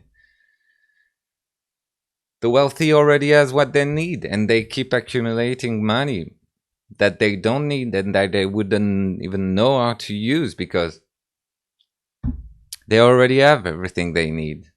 It is the middle class that must have that money. Since decades now, slowly growing the economy to provide to and the the people. poor classes. No, wait, the people are getting poorer and poorer every day since decades. Yeah, because that's their people's fault, because they aren't electing people with socialist values. I don't understand who you're blaming here. I'm blaming capitalism. Okay, so you're blaming the American population. No, capitalism. This is a system. That's contrary. You can't do that. It's the people that have chosen that way. That's the worst argument ever. I'm blaming capitalism. I'm blaming the people of America. And he keeps going on with this argument, but that's the most egregious thing he said. That the only truly egregious thing that he said in this conversation. That is very false. You cannot say that you are blaming the people when you are blaming a system. That is crazy. That is crazy. Or is the American government a dictatorship? Oh, so what you're saying is that if I were to blame communism, I would blame the people of Russia? Absolutely. Okay, okay. So, okay, I'm blaming a system in which one person capitalized most of the means of production and of the capital of one country into its own hand. Therefore, I'm blaming the Russians. They put the system in place. Not really, and no. The French people decided to put even more democracy in 1789 by letting the bourgeois decide of what the law were going to be. I don't know that specific French historic event. I don't understand. Do you think that all people are equal part in the decision of exactly what became the country in which they live in? No. No, obviously no. No, so when you blame a system, you are not blaming a people, because you blame the system that resulted from different forces than just the equal share of all the people. Come. Yeah. This is so fucking obvious. We're not blaming a people because of the system it's being ruled by. When you blame the system, you're not blaming the system, the people. That's incredibly crazy.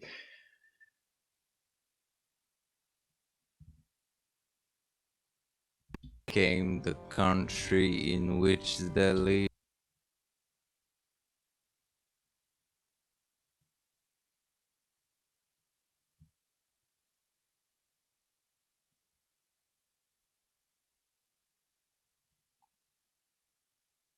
decided to put even more democracy in 1789 by letting the bourgeois decide of what the law were going to be. I don't know that specific French historic event. I don't understand. Do you think that all people are equal part in the decision of exactly what became the country in which they live in? No. What? No, obviously no. No, so when you blame a system, you are not blaming a people, because you blame the system that resulted from different forces than just the equal share of all the people. That is the best argument I'm doing in all the conversation, I think. And yeah, this is the best argument I'm doing. Come on. Yeah, but in the specific events of USA, that they're a democracy. They can change the country if the They're people a democracy. That doesn't mean that they have equal power towards the government. And in any case, What? They're a democracy. That doesn't mean that they have equal power towards the government. Because this is the principle of democracy, but especially in America and even in other countries, there is different forces at play than just the people and their power to vote and all do that. There is many other forces that are mainly economic forces that have way more power towards the government than just each individual people. Of course, the people as a whole has more power. The people as a whole has a lot of power. But there is so many forces that apply their power to divide these people that it doesn't work that way, and it's way harder than that. In America, there is stochastic terrorism that is done every day by the right-wing media to orient large part of the population towards believing incredible bullshit such as Trump didn't lose the election, and you should react to that. You should use people's power. Even politicians have said stuff like, really, you should bring your gun to protect your rights and stuff like that. This is stochastic terrorism, and in any case, if they were not doing stochastic terrorism, they are at least doing incredible misinformation on a large scale, which is using the huge amount of power they have to try to divide the base of the power that has people. And you don't put the responsibility of that on the people that are being conned. You put the responsibility of that on the cons, on the actual people that do the con. They have unlimited amount of money that is allowed to be given political campaign from companies. Don't you think that companies have a bigger impact on the politics than the actual people? Don't you think that the wealthy that can give this unlimited amount of money have way bigger impact on the politics than each and every individual within the American population? You cannot say that when you are blaming a system, you are blaming the entire people under which the entire people that live under the system. Yes, I can. Well, you can, but that's just not true. And I'm sorry, but that's okay. funny. Let's say that a certain company wants to elect a certain president in America, and they give him like a shitload of money. And then it turns out that 80% of the population in America voted for an entirely different person, and that person that the company wanted, it doesn't get any power at all. He's just sitting at home. Wouldn't that be strange? Because it's a democracy. If the people want change, they can unite and vote for change. That is not that entirely easy, up to the buddy. people. No, this is Sure. this is exactly why the people in more than 80% in America want free healthcare. They also want to legalize marijuana. They also want more freedom on the internet. But yet they don't achieve to get that. This is because they can all decide of their future together. Yeah, so it's the people's Having fault. the ability is something entirely different of achieving to do it. Then achieving. And when you deal with different forces, which are much more powerful forces that have much more powerful impact on politics, but not only, That's because also the on the people is media divided. and all that, you cannot say that it's the fault of the people. And you can, again, say that Ultimately, the people have more power. when you blame a system, you're blaming people if you want to. That's just not true. Who put the system in place? God? Not 10 the people, people? not No. in equal amount of power, not in equal amount of decision. Mostly oligarchs. So, but that's good to know that in your definition of stuff, kings are pretty much, yeah, okay. They have been decided by the people. So if you're blaming monarchy, a king is a dictator. What? I said in democracy. What are you on about? A king is a dictatorship.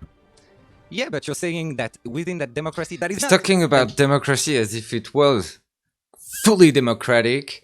I'm saying to him that there is bigger powers that have bigger impact on the politics. He agrees with that, but despite that, he's staying with his own definition of democracy, where no. This is called a democracy, so everybody has equal amount of power. So I'm judging it like that. But when you say that not everybody has equal amount of power, yeah, I agree with that. But this is a democracy, so this is the people that have chosen. Choose your fucking definition of the democracy, choose what you see the named democracy be, and if you decide that there is indeed not an equal amount of an equal share of an equal part in the decision of what the country is going to be, then it's not to the people at large that it's not the people at large that is responsible for what the government and what the country is. This is very simple, but I don't know why he doesn't want to get that. This is very simple. He accepts on the side that not everybody has an equal share of power, but on another side, he decides that they should be able to, just like that, even if, again, they are being conned on a large scale by huge powers that are pouring money into medias and politics. But nonetheless, this is the fault of the people. This is just a very inefficient way to see society. When we have more socialist idea of how a society is ruled, and when we decide to do it so everybody is informed properly, so everybody receives healthcare properly, so everybody has their basic needs fulfilled properly, well, damn, most people get more educated. Most education free also, when we decide that education is free for all. Damn, most people are getting more educated, and damn, they are applying their power in the more useful way for themselves, and etc. etc. You can not remove the influence of the society in which we live in on the entirety of the people and say that it is the fault of the people if the society is not profiting them.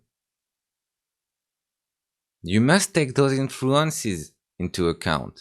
And when you take those influences into account, you see that it is a bit different than, the people is responsible for all of it because he's not doing the right thing. No, this is quite different than that. Democratic, because you accept that there is several different powers that have many more power than individual people. Despite that, we should blame all the people when you're blaming a system because they are the one to decide. Despite the fact that you accept that there are bigger forces at play. Those forces have more power the more the people are divided. If the people were to unite and come to some common sense, or like get a common idea that they want to implement, they ultimately have the most power. But they don't. They are very divided. So other forces get more power. If someone gets less power, someone else gets more power. That's how it works. Yeah, and in consequence of that, you cannot blame the people for this lack of power because it is carefully calculated by other. If those forces have that much power, it's because of the people. So if those forces are applying their power to divide even more the people and maintain their power on the top and in fact increase their base of power, it's still the fault of the people. And you always come back to the people. It's the fault of the people. Personal responsibility, buddy. It's always the fault of the people. More powerful Such a weird way to see Opinion the on my world. chat is saying US is anti-democracy, the electoral college is a joke, which it truthfully is. So why don't they change it? Because they don't have the power to do it. Okay, kill everyone in government. Why don't they do that? And do it like France did in the French Revolution. Why don't they do it? What? They don't have enough support. The people is too divided. Yeah, but nonetheless, on very specific issues, they're united. But they can't get those issues to go through. Because the So democracy, whose fault is that? because the system that is The called main democracy power at is built in a play. way So, that allows main powers more at powers play. to be given to specific Not the people and people. not specific issues and not specific ideas. So a dead non-human entity is the one that has all the power. A system, some sort of Yeah. tangible reality. This is not a tangible reality. This You is a can't very tangible place it reality. anything. Yeah. A system is not something you can grab and put in your pocket. No, but this Exactly. It's like a dream. You can't touch it. this is not like a dream. This exists. This is No, I very didn't compare real. it to a dream like that. This is Oh my god, but no. It's like a dream, you can't grab it. I didn't say it's like a dream, you're asleep and this is all fake. I said you can't Okay. grab it. okay. I'm sorry. Okay, so it's like a dream, but it's a very real dispersion of the different forces within our society, and this is what makes us powerless to change what we want to change. Why don't you become one of the richest people in France and impact the government? Who is stopping you? Why would this be the solution when I'm saying to you that this is a problem? Okay, so you just want to say, oh look, this is a problem, and think of no way of solving it. Oh, yeah, I'm thinking of many ways of solving it. I love this part of the conversation, the invalidation of my state of mind because I'm not doing anything to change it. This is like, yeah, no, you should become a politician, otherwise what you believe is, yeah, you are not you are not supporting what you believe in. Yeah, people have so many stuff to do before just advocating, because those main powers are not only cunning us and cunning many of us into believing in different things, into being divided, etc., etc., but they're also, as I was saying in the beginning, taking the larger part of the wealth that we are producing. So yeah, many of us got to do something else than just constantly advocate for what we believe in. We have to leave. We have to get our shit together, because we are human beings. We have needs. We have to fulfill those needs before being able to finally fight for something we believe in. So, for example, financing the media through the people. The state could be giving... So state-operated media? No. The state is giving $20 per month to all people, for everybody to decide in which media to reinject that money. But people could just spend that money on something else. Yeah, and if they do, like that's for the better. I don't understand. They use it if so they want to. They use it for the media if they want to. They use it for something else if they want to. But nonetheless, the media is financed largely by the people. And by all people.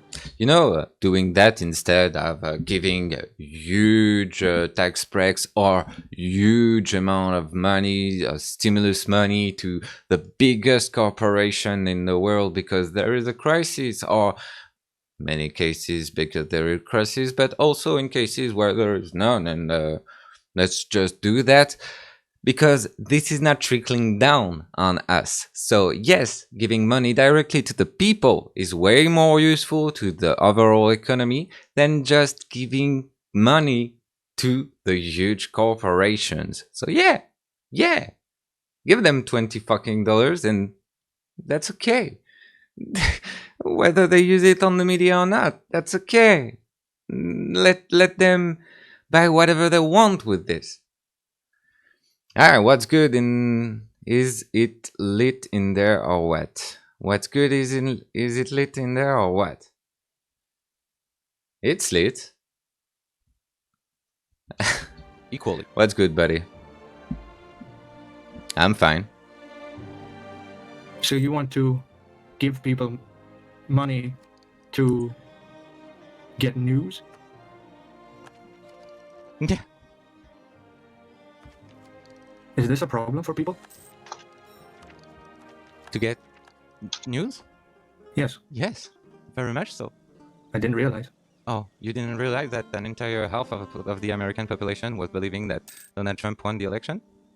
Not an entire half, but a huge amount of people. Yeah, that's because they're very poorly educated, the American populace. That's because they are very poorly informed. Yes. They are not only very poorly educated, and yes, there could be a lot of money that would be allocated to bettering the education system, but they're also very poorly informed because there is a lot of money that is poured into misinformation campaign on the part of the politicians and on the part of the media to make them believe in shit that aren't true. So yes, most of those American that believe that Trump did won the election, despite the fact that he clearly did not. There is more than 50 cases that has been rejected by Republican judges in America. Most of those people are being conned. And again, you don't put the responsibility of the con on the person that has been conned. You put the responsibility of the con on the cons. You put the responsibility of that con on the guy that do the actual conning. That is a direct cause of their poor education. And do you know who are the media that all those people financed by? Yeah, but big like, corporations. Yes, I'm fully aware of that. But if you're not doing your research on what you're reading and who is sending this out, then that's totally on you. Like 100%. There is certainly a part. There is certainly a part of personal responsibility. But yes, if you live under a system that leads so many people to believe in that kind of shit, and that you allow the system to keep pouring into money into a media that is specifically achieving to increase the number of those people, you might be doing something wrong. Okay, so you should look at solutions for that. I just told you. Yes, but a subsidy for giving out money to people, they're probably not going to buy a newspaper. Most definitely not. Ah, yeah, those damn fool people don't want to try to build their life a bit better. This is the same idea with if you give them a fucking basic income, they will all spend it on drugs and bitch and bitch. We have 2 million people living evidence in Sweden here. If you want to come look. Oh, we have many evidence all around the world, and in Canada, most people are improving their lives and participating in the economy thanks to the fact that they are being given money. And many African countries, we have tried the UBI, and oh, goddamn, those motherfucking lazy people were, in fact, beginning to work and participate in society. God damn it, no, I can't believe in that. Most people want to better their own situation, and the fact that bettering their own situation go through existing within a community and participating in this community is awesome, because bettering their situation ends up being useful to the society and useful to the economy at large, and at least the community's economy at first. But if the community's economy grows, this can be useful to the society at large. So yeah, there is a certain amount of people, especially with the people that are addicted to some shit or something like that, that will use some amount of money that would be given to them in poor ways. But in the end, you need to be in a comfortable situation to get yourself out of a bad situation which you're in, like being addicted. So again, giving them money is not a bad thing at all. They will participate to the economy. I'm more for a strong social net that allows for everybody to have a good education, have healthcare, have housing, have etc., etc. But nonetheless, in the end, just giving them money is not a bad thing. But there isn't a society where people aren't participating. You have to participate or you die. Exactly. This is why when you give money to people, most of the time they will end up using that money in a sufficiently right amount of way to better the economy and better the country in which they live in and better the community in which they live in.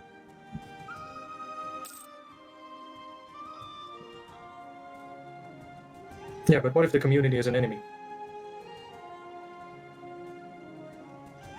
What? What if the state that is subsidizing you and your family is the enemy? Well, simple. The state is pouring power into the hand of the people to which it is enemy, so the people will be more able to fight against the enemy. But don't know why are you guys trying to get with this.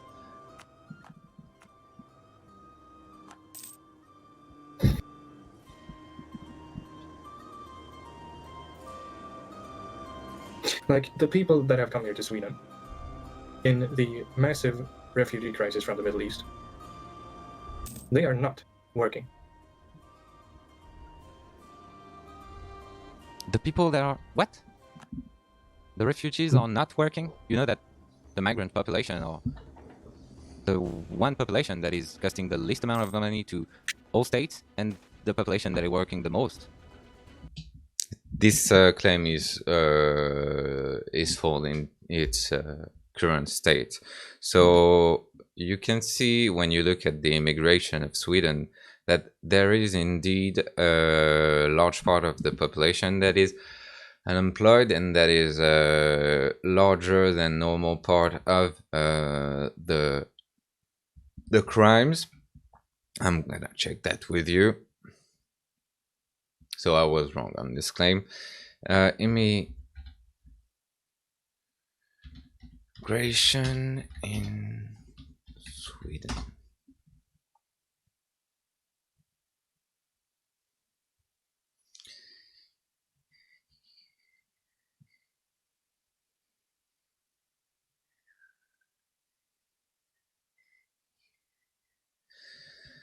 So several studies have been made on immigrants' net contribution to the public sector. So in Sweden, not only are they, because they have a good social security net, they are paying a lot of money on those migrants. And because a lot of them are unemployed, which is, I would argue, fault of the fault of the state for not giving them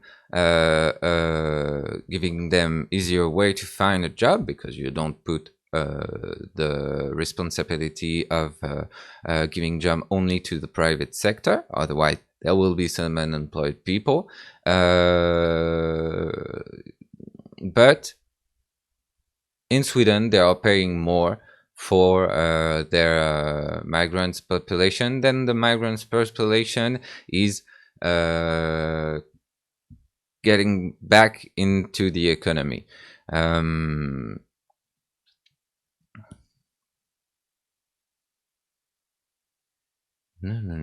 Crime, you can see those with an immigrant background are overrepresented in Swedish crime statistics, but research shows that socioeconomic factors such as unemployment, poverty, exclusion, language, and other skills explain most of the differences in crime rates between immigrants and natives.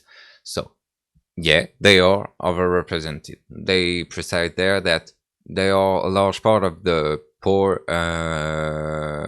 They also they are a large part of the poor, unemployed populated, exclusion language, so when they are not speaking the language, and other lack of skills. So what you need to do is to train them so that they can participate within the society. But nonetheless, he was right, at least in his country, the migrants are overrepresented in terms of crime. But when we look at immigration in France, for example, it's already a bit different.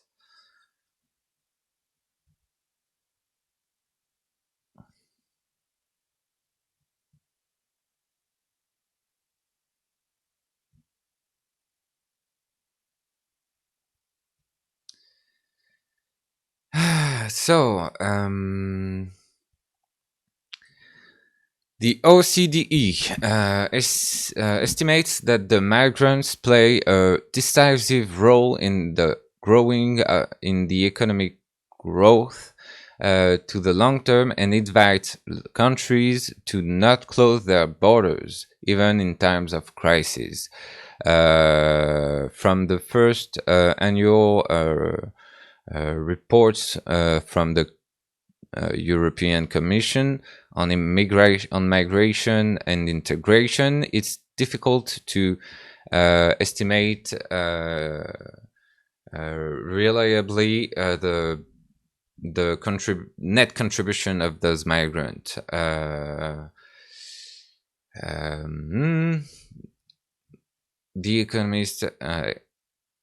The economist of the European Commission estimate nonetheless that the budget of those states members benefits in average to several billions of euros more thanks to youth migrants. So there is different way migrant population can impact a country. And in France, this is less decisive than in Sweden. In France, they are both cost, but also a huge gain to the economy. So here you go. And I have the last example that is the best one.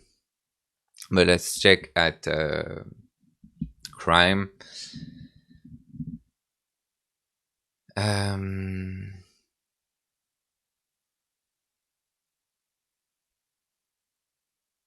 So in a study that doesn't take into account socio-economical factors, someone's making a link between immigration and crime to explain crimes of migrants.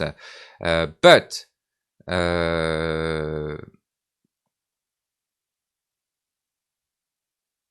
no. But yeah.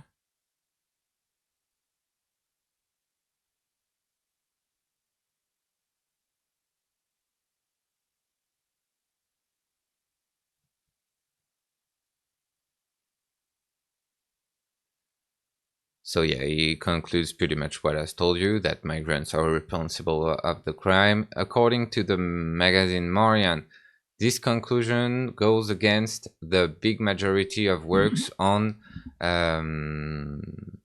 banlieue. Banlieue is the place where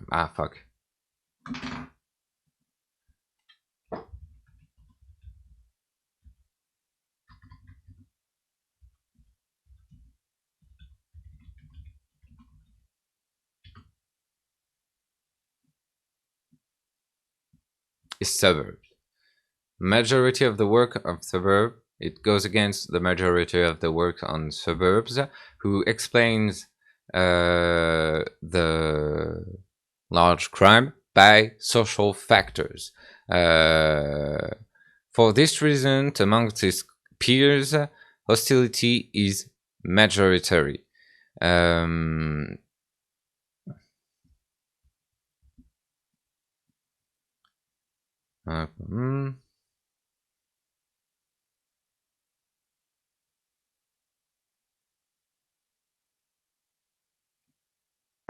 Oof.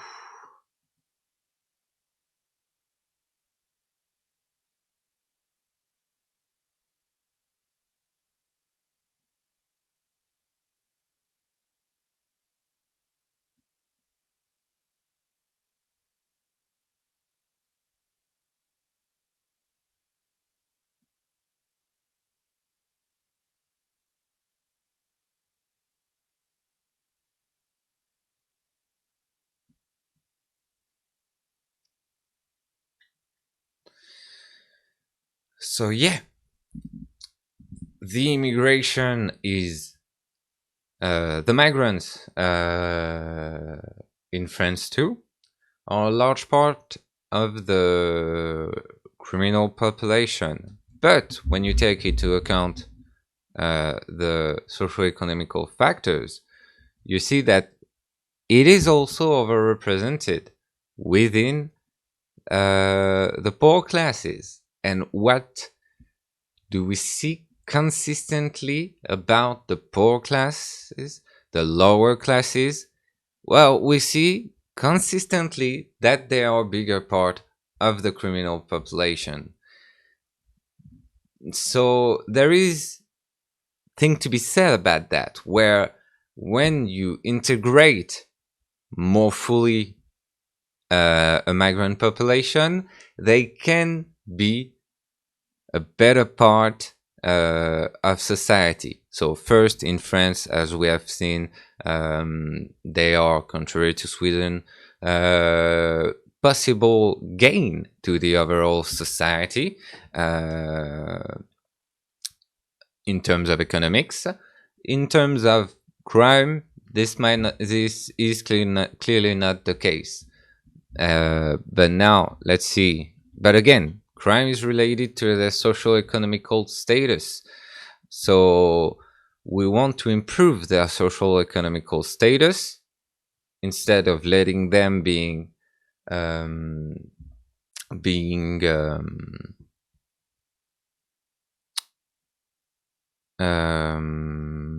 used by some corporations to make money out of them, which is why they are a big part of the economy, because they are accepting jobs that most French people wouldn't accept, because this is hard jobs with terrible conditions, but they are the people that are willing to do it. And because they are the ones to do those terrible jobs with poor pay, they tend to have a less good social economical status, which in consequence of, they are a larger part of the crime population.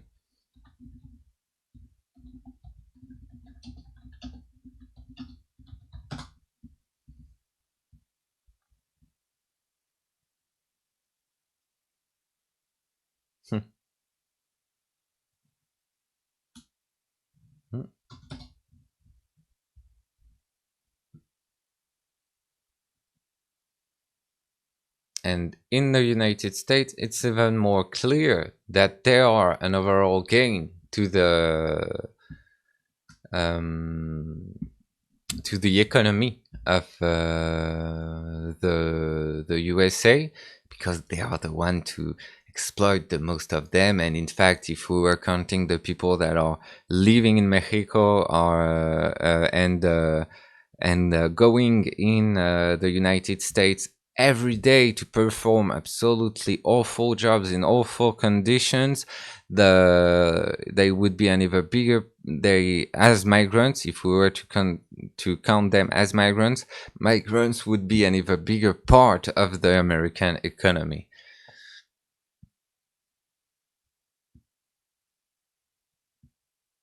When nearly 20% will be foreign born, the census estimate the US population will grow from economic. A survey of leading economists show a consensus behind the view that high-skilled immigration makes the average American better off. A survey of the same economists also shows strong support behind the notion that low-skilled immigration makes the average American better off.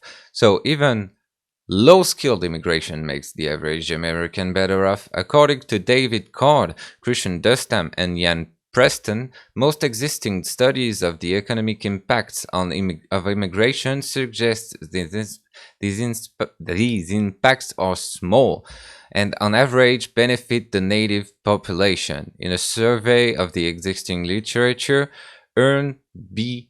Budvarsson and Hendrik van der Berg write, a comparison of the evidence from all studies makes it clear, with very few expectations, there is no strong statistical support for the view held by many members of the public, namely that immigration has an adverse effect on native-born workers in the destination country. So, even more than that, they are not stealing your jobs. But this is not obviously the argument he's making. Whereas the impact on the average native tends to be small and positive, studies shows more mixed results for low-skilled natives. But whether the effects are positive or negative, they tend to be small either way. Immigrants may often do types of work that natives are largely unwilling to do, as I was saying earlier, contributing to greater economic prosperity for the economy as a whole.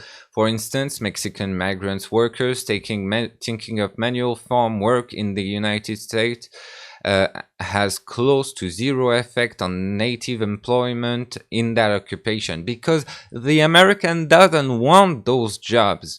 This is the migrants that are taking them because they are forced to.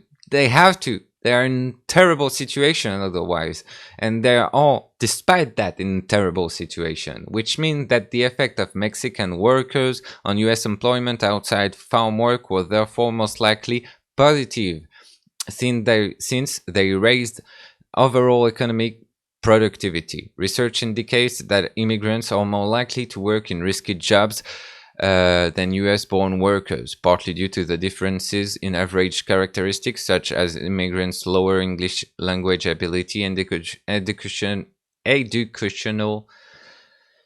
you get me, attainment. Further, some studies indicate that higher ethnic concentration in metropolitan area is positively related to the probability of self-employment of immigrants. Research also suggests that diversity has a net positive effect on productivity and economic prosperity. A study by Nathan Nunn, Nancy Kian, and Nana found that the age of mass extermination has had substantially beneficial long-term effect on the U.S. economic prosperity. Locations with more historical immigration today have higher incomes, less poverty, less unemployment, higher rates of urbanization, and greater educational attainment. The long-run effect appeared to arise from the persistence of sizable short-run benefits, including earlier and more intensive industrialization, increased agricultural productivity, and more innovation. So, as it was saying previously about as the OCDE European Commission was saying, it encourages people to open to migration because on the long term it always systematically has a great impact on the economy. And if you focus on integrating those people, and yes, because of that, spending a lot of money on them, at least in the first run, you can reduce the impact that they have on crimes. Now, let's see. There is many more things said about how migrants are profiting in the economy of the United States.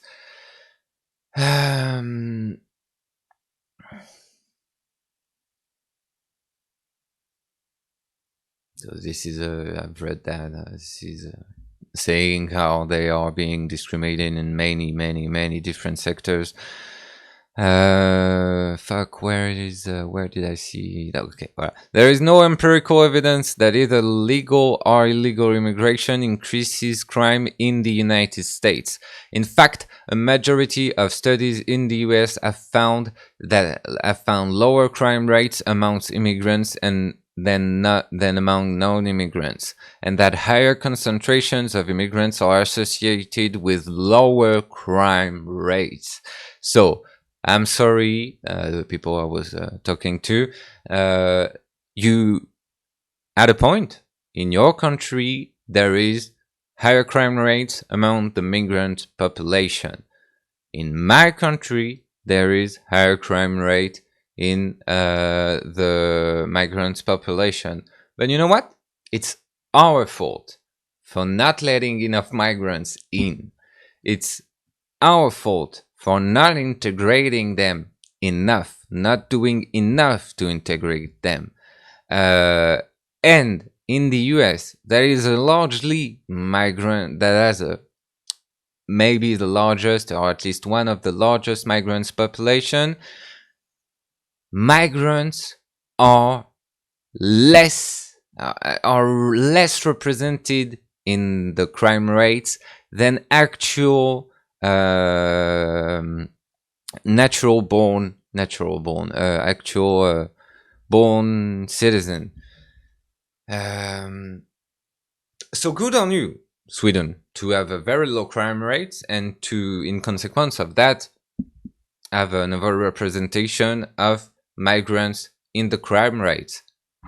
Try to integrate them better, and you will see that if you make them work into your economy and to your political system in the same way that you do, overall, as I was saying before and as I was reading, they will not only profit the economy, but they will be largely underrepresented in the crime rates. But this is interesting. Even without integration in the United States, because they are not very well integrated in the United States, the migrant population has lower representation in crime rates. As I was reading this, explanation proposed to account for this relationship have included ethnic enclave, self-selection, and the hypothesis that immigrants revitalize communities to which they immigrate.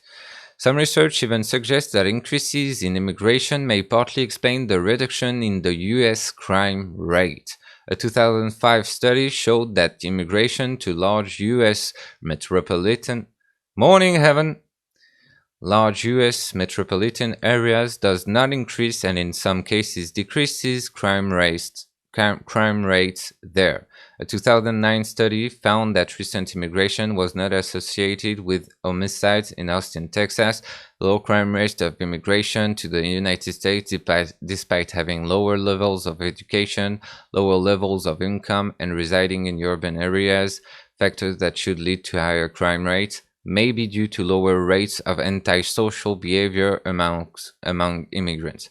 So this is overall extremely complicated, but you cannot judge that a migrant population is necessarily a criminal population.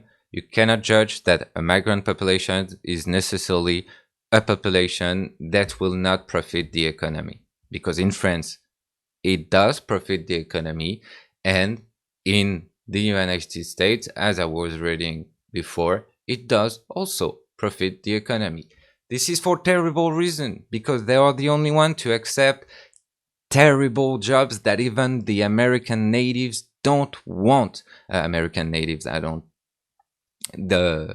American citizens don't want.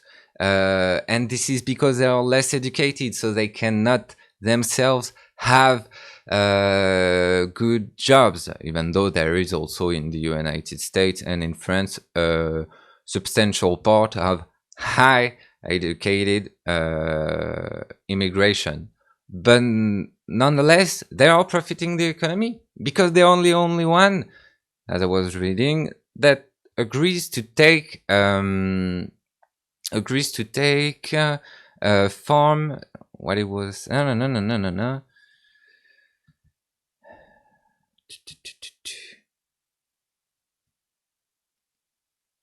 Whereas the impact on the average native tends to be small and positive, studies showed more mixed results for low-skilled natives, but whether the effects are positive or negative then tend to be small either way. Immigrants may often do types of work. So this is saying that this does not take jobs from people.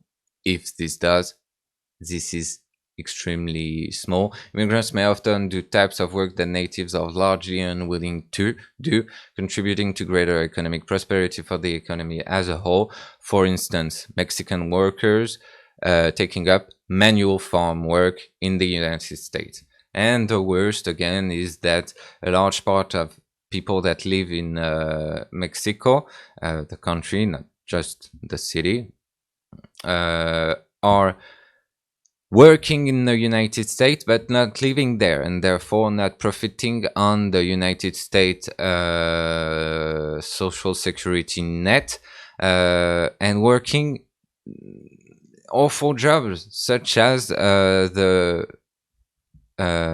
farm work, that the manual farm work that the United States citizens are unwilling to do. So again, this is complicated. You just cannot go one or the other way. So I was wrong to say that I was very wrong to say that the migrants population is always profiting the economy and always less represented in the crime rates. I am too focused on American politics, clearly, and I mostly know about American politics, and therefore I knew about what happened in America. It's not the case all over the world. Nonetheless, it's more complicated, and you cannot go either way. And if you must research, you should try as a country to research what make them more productive within the society, what make them more less represented in the crime rate, and try to achieve that. And again, overall, on the long term, by the study being done in France and by the study being done in the United States, obviously in Sweden it's less easy because there has been less migration, at least since a long time. This is the immigration, and the rise in immigration is very recent in Sweden. But as the studies prove in France and in America, on the long term, an immigration population always profit the economy of that country. This is sad that it is on the long term and that it is not always directly, but nonetheless, we save people, I don't know, we save people, we take care of them, and on the long term they're profiting us. Find that cool.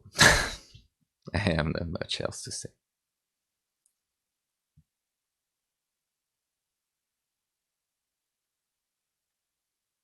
So yeah, buddy, myself, you were wrong and committing the less amount of crimes. Plus, oh, that's totally false. No, that's totally true. That's totally true. No, that's totally from false. Source? Oh, but go ahead and type whatever. Oh God, can I be stubborn sometime? Migrant proportion of. Okay, let's try to find that. You know what? The Swedish government can tell you that they're not working. Obviously, a government that doesn't. As we see in Sweden, migrants will tell you that they are most no, the government mostly are the ones that unemployed. brought the migrants here and gave them permanent citizenship. Yeah, but they're building. And you must take those social and economical status into consideration, because they are not unemployed because they don't work.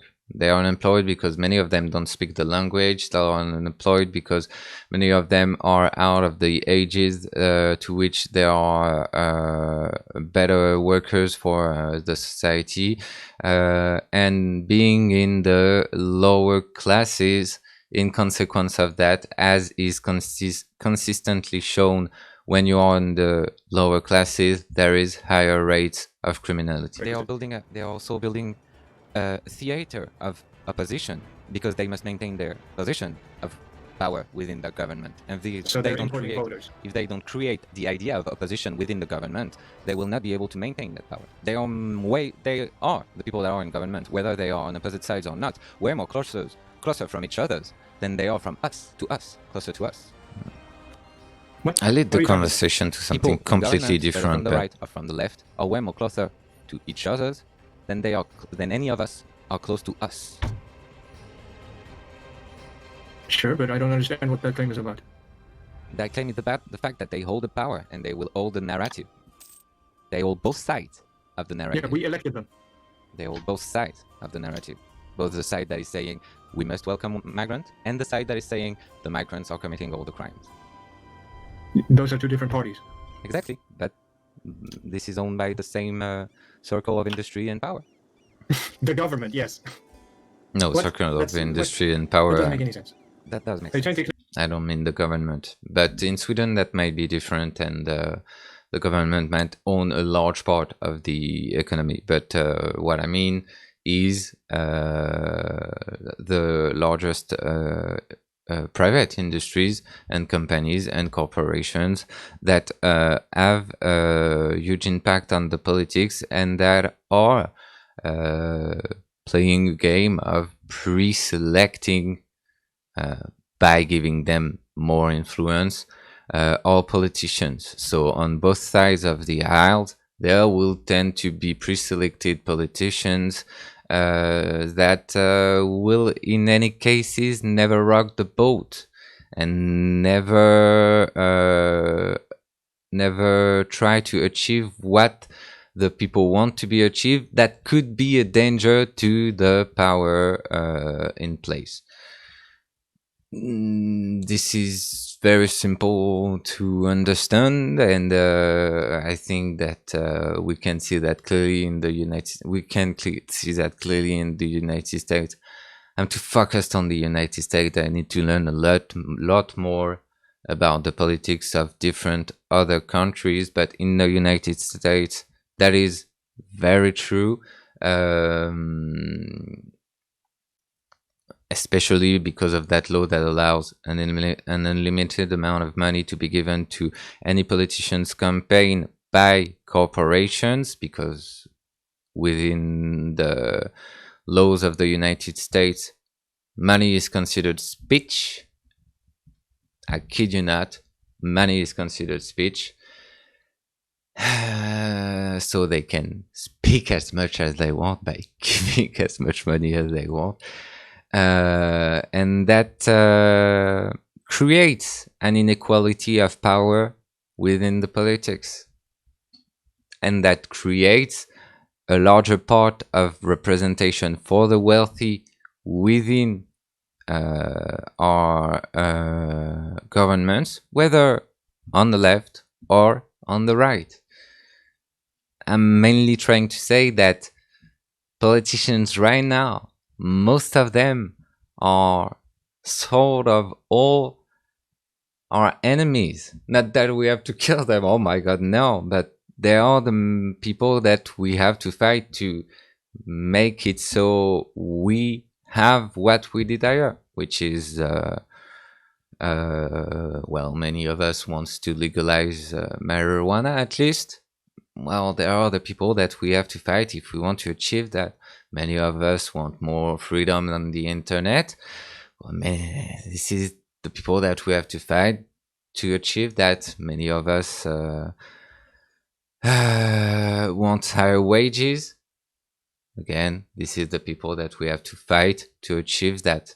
Fight in the political sense, on the political landscape, even though we have decreased power because of the influence of big corporation on the politics. saying that, You just understand.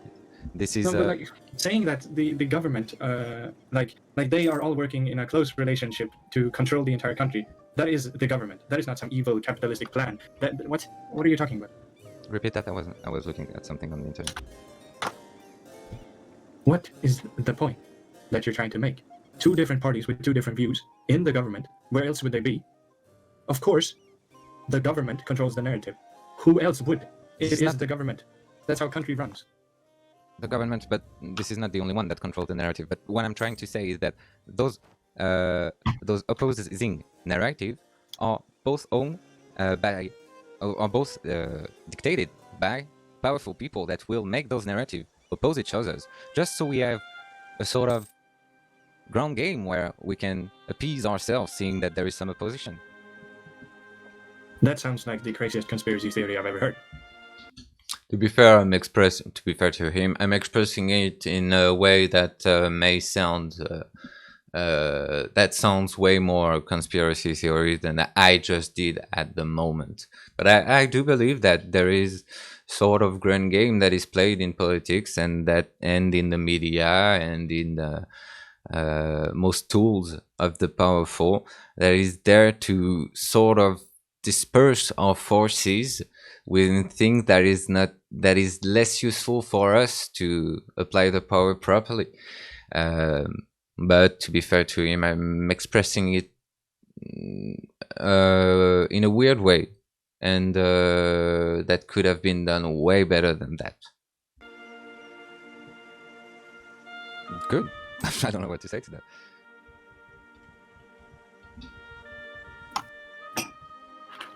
You have no proof of that.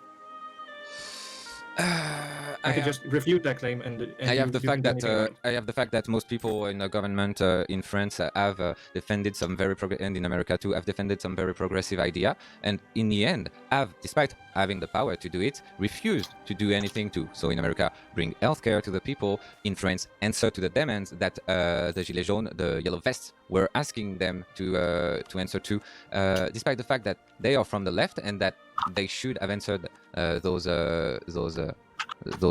demands, because this is what they were campaigning on. They didn't do that because in the end they are working. Yeah, the left-wing politicians are a great example of that. Despite supposedly being representative of certain ideologies, they tend not to put this ideology at work when they are in government.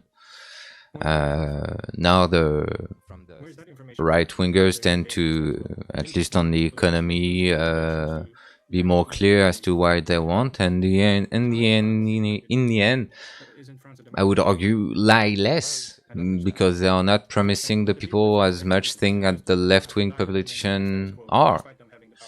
But anyway, that the people will tend to campaign from a more progressive perspective, at least from the people from the left, and never apply that progressive perspective to what they do in government. And you don't want that? Oh no, I love it. Okay, are there more people than you that want it? What? Are there more people than you that want it to change? Everybody wants it to change. Everybody wants the status quo to change. Everybody is disappointed in some way. Everybody's stop with the why don't you? This is useless and what? It's useless. Okay, you finish that. You think this is a good answer to what I'm saying? Absolutely. But yeah, become a politician. No, change this is stupid, buddy. This is incredibly stupid, buddy. To say that. That is where your narrative falls apart. Oh, you that refuse is where to work the in a system that requires no work. Yeah, I refuse to work. Yeah, this is exactly what I do. Yeah. This is exactly what I do. I refuse to work and to exchange any ideas and to try to promote any ideas and anything like that. You're and in anarchist. consequence of that, me saying that rich people having more power and we should work on a more egalitarian basis is stupid, because I should try to acquire more power to make the government do whatever I want it to do.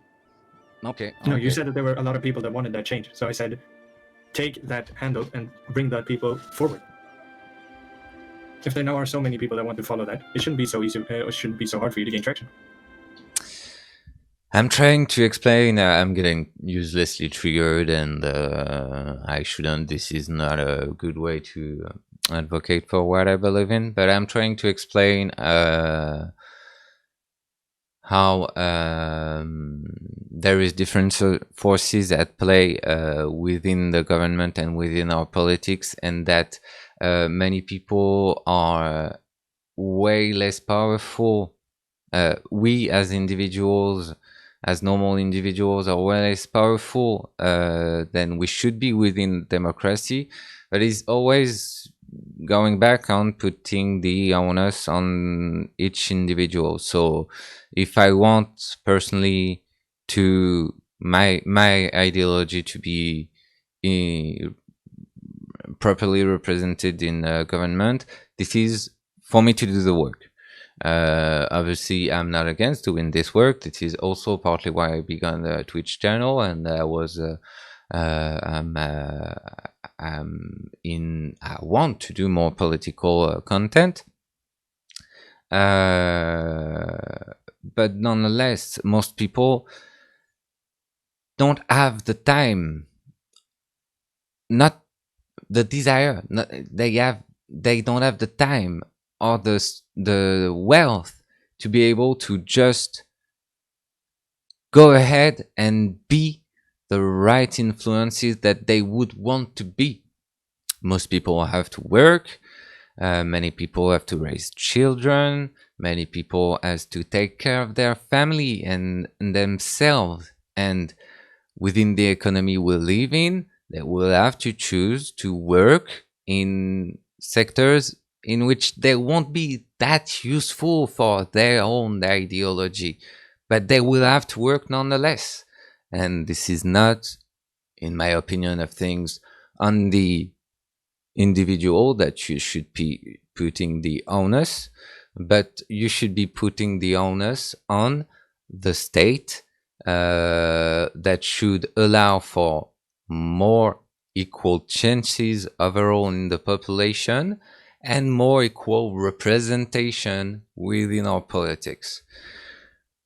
This is all I'm advocating for.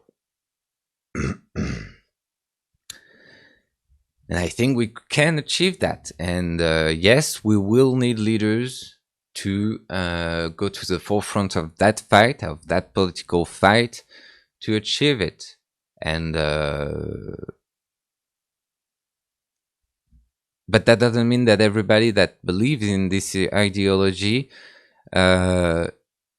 is, I don't know what he's trying to say overall, but that doesn't mean that everybody that believes in the ideology can or is able to do this work. So we will need people that are able to lead this fight, and we will need to try to inform other people properly, so as this guy can receive our support. This is extremely complicated, and we cannot just answer to someone that believes in such ideology, well, just become a politician. We all have lives. We all have the things to do. And in fact, personally, even though I'm not trying to become a politician, I'm trying to become an advocate for what I believe in. Yeah, this is exactly why I've been describing to you an equilibrium of power, which is completely imbalanced towards rich people having way more power. I will nonetheless have an extreme ease to bring traction to these kind of ideas, because this is popular, even though most of the popular things and ideas within this society are, funnily enough, not put in place in government. Yeah, exactly. That's what I'm telling you to change. Yeah, I understand that. I understand that. So nothing. You think you've destroyed me, but there is nothing to answer to that. Oh god. Why don't you become a politician? Yeah, I don't know what the point is trying to make. Why don't you become a politician? This is the solution to everything. I'm personally trying to advocate for it, but if I miss my shot, this means that if in the coming year I don't achieve to have a sufficient presence on Twitch to leave of Twitch, I will have to go away and stop advocating for what I believe in, at least the way I am right now, and find a normal job and so, because I will have my own life to take care of. And in this case, that doesn't mean that that won't mean that I don't want my own, that I don't want to advocate for my own ideology. That just means that I won't be able to anymore. For now, I'm in a comfortable enough situation to try that. But I will not always be. Or I may not always be. And most people aren't. I don't really know what point he's trying to make by saying that. This is a weird way, the things to say. Just saying to the guy, "Hey, buddy, what are you doing? Become the change you want to make." Yeah, we all try to become that change. We just don't all can. We just, yeah, we don't all can. Yeah, you got me. Because I don't want to. Because I want to do something else. Because I want to be on Twitch right now, and I'm working to be on Twitch. So, despite you not wanting to do anything about it, I've never said that. You just said that you wanted to do something else. I want to do something else. Did I say that within that something else there would be no work towards this kind of things? And No, in I any asked you- cases, this is not a destruction of the argument. If you say to everybody, hey, buddy, you believe in that, but you are not working towards it, this is crazy. You shouldn't believe in that anymore. Yes. Oh my god. People have jobs, have lives to take care of. So he's answering yes there, but I don't think that's what he really believes in. You can believe in whatever you want and not work to advocate for it. This is easy to understand. People as I was completely triggered by the argument he was making, and right now I'm just lost. Really listening to it, I'm just confused. I'm not sure this is the argument he's making. I'm trying They are to be as fair as I can towards him and as hard as I can towards me. So this is why I'm saying I am triggered. And truthfully, what I'm saying right now is there is some good points, I guess, but I would argue that it is mostly useless and not very productive to the conversation. But I don't find him right now very productive to the conversation either. doing I don't other know. things. They have not the power. They don't have the power to. Overall, make this is what a they want useless the society, conversation. To be to necessarily work to make the society as they want it to be. They have so many things to take care of before that. You can. But how come there are politicians then? Are they all part of the same family tree? Like the highest up Well, millionaires? incredibly enough, many of them are. Yes. That is true. Looks like you need another revolution then. 'Cause that's Well, bad. yes, we do. Not a bloody one, That's certainly but not the case in Sweden. what? That is true. I don't know if you know about the Le Pen family in France, but this is a family that is the main representatives of the right wings nowadays. More important than that, outside of being of the same family, they are of the same circles. So we have high proportions of bankers and of members of the judiciary, so lawyers or judges in our politics. And most of our politicians have done one specific school that is called ENA, ENA, E2NA, I'm not sure anymore. So there is a specific problem to be solved when we see the fact that are all coming from majoritarily the same part, whether this is the same family or the same social economic status, etc., etc. I think there is a problem to be solved, and I do think we need a revolution, again, as a precise, not a bloody one, but we need a political revolution that try to equilibrate the balance of power. At least re-listening to this conversation allows me to make good points, although I'm sure that I was thinking that I was making good points when I was making them. I was not thinking that much. I was seeing that the conversation was not very productive. So maybe, anyway, if I were listening to this again, I would not be thinking that. Who knows? But making at least better points that is made the one that are made in this conversation. Non, c'est pas normal.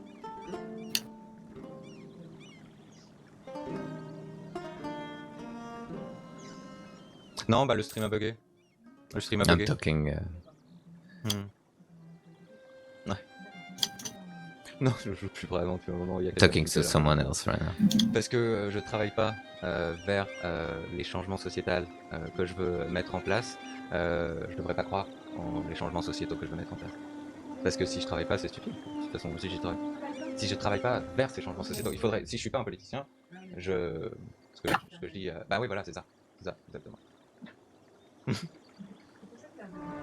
Ah, ouais, ça joue peut-être, ouais. Je sais pas. Ouais, du coup, I don't yet work towards the realization of the society I would want to live in. And yet I believe in what I believe. I don't know what to tell you. I just asked why you aren't working towards it. Because I have my own life to care about. Yeah, but isn't that a part of your life? Yeah, but funny enough, that's not making me enough money for me to survive. So you're gonna have to work hard. Sort of, yes. This is the bare point. Advocating for what we believe in is not a way for most of us to sustain ourselves. So this is something that we most of the time have to do on the side, and we don't all have a huge. This side is not in all of our life a huge part of our life, because there is the main part of our life, which is working to sustain ourselves, and we also need obviously to entertain ourselves, to rest a little bit, and depending on all that, we don't have a lot of time to advocate for what we believe in, or even none sometimes. And you don't want to. I'm working towards a specific goal right now. Okay.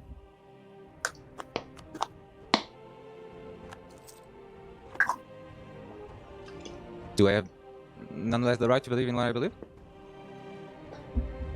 I never said that you can believe in anything. So No, here you go. Despite him saying yes to my proposition earlier, that's not what he's advocating for. He's not advocating for people not believing in what they believe anymore, just because they are not working towards it. So he must have misunderstood me when he said yes to the proposition that I made earlier, and this is why I'm confused. So he's not making that point, but therefore I'm not sure what point he's making. Yeah. You insinuated it quite grossly, quite heavily. And you pretty much said that because I was not working towards making the society as I wanted it to be, it invalidated my position, which is weird. I don't know what to say else. I think you shouldn't be able to complain about something that you're not doing anything about. Okay, so here you go.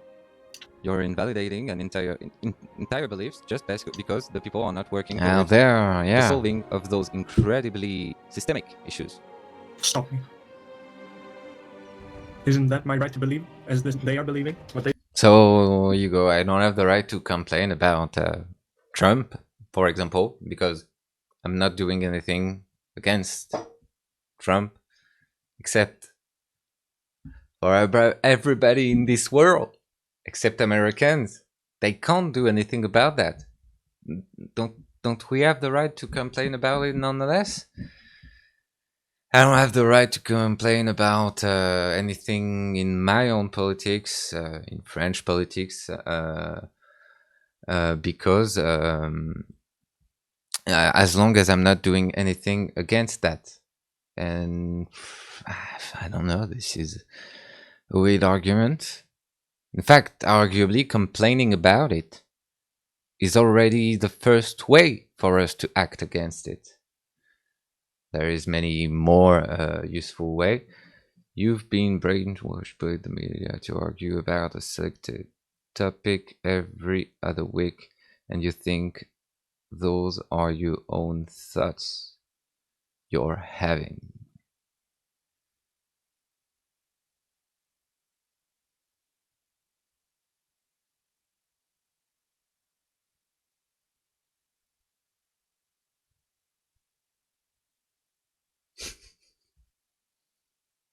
How is he called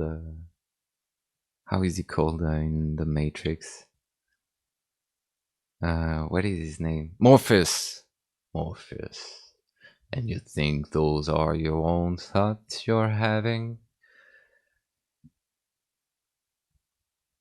Yeah, this is about the right wing. So this is a meme that somebody in my chat is showing to me.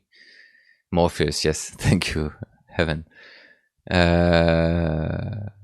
Tick, tick, tick, tick, tick. This is a meme that is showing to me where you see, so I don't know what this is a reference to. So this, I clearly know what this is a reference to. This is Kaepernick kneeling. This is Thunberg. This is about abortion. We should keep abortion legal. And so those are the three. I'm not sure what this is, but this is something that many right-winger are. Many people. These clearly more right-wingers. These clearly more right. I'm sorry, but more right-wingers. I'm trying to be too fair. More right-wingers are many right-wingers are incredibly focused on, despite it being incredibly useless to their own needs.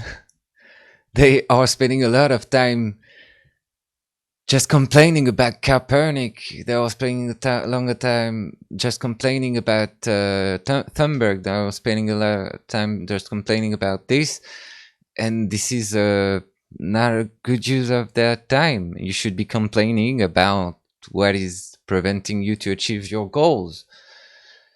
And I guess if your goals are to prevent those people to have the freedom of speech, those people, Thunberg and Kaepernick and other members of support to have their right of speech, yeah, well, you're using your time right, but this is not a good goal.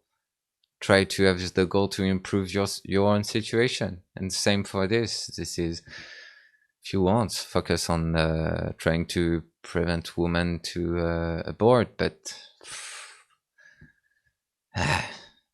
anyway, let's come back on what I was saying. Let's fucking finish this.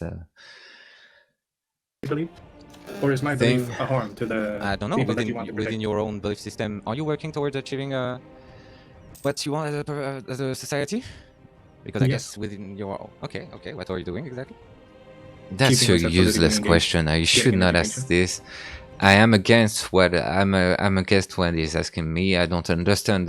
I am against the idea that my ideas are invalidated by me not doing anything about what I complained for. In fact, I would argue that complaining about it is the first step, as I said a bit before. So I should not reverse this argument. This is not a good way to advocate for what I believe in. This is stupid what I'm doing right now. This is completely stupid. Okay, yeah. Most people do that. Most people do not keep themselves politically engaged. Oh, yes, they do. Not in Sweden, at least.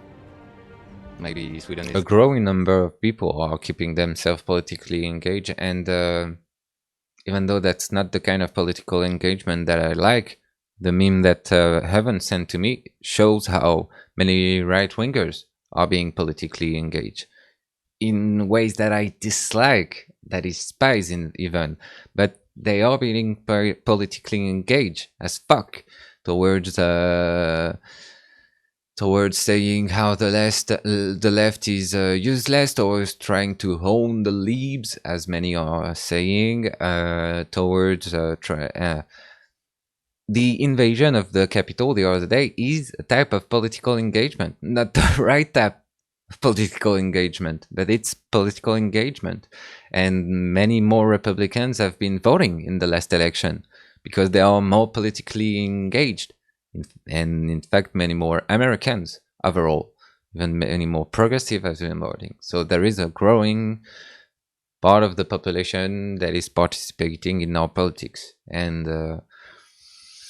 overall, I would argue that politics gotta be accessible to people before gotta be accessible to people, and we gotta put the onus on why people are not participating that much on the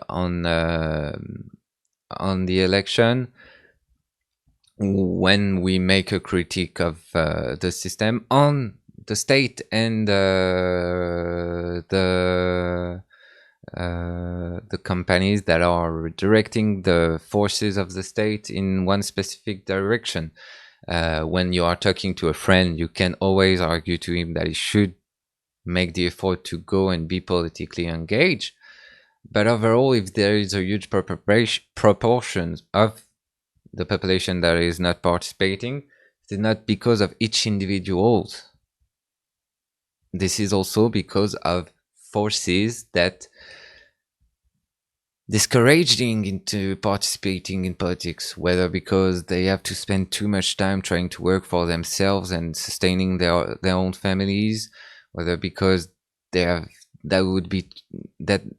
this is mostly it, truthfully, because they have to spend, even if they have some free time, there is so much information to go through and to try to see which information is the right one, the one that is not lying, that it requires a fucking lifetime to try to achieve to have the right perfect perception on what is the world, how is the world working, and all that.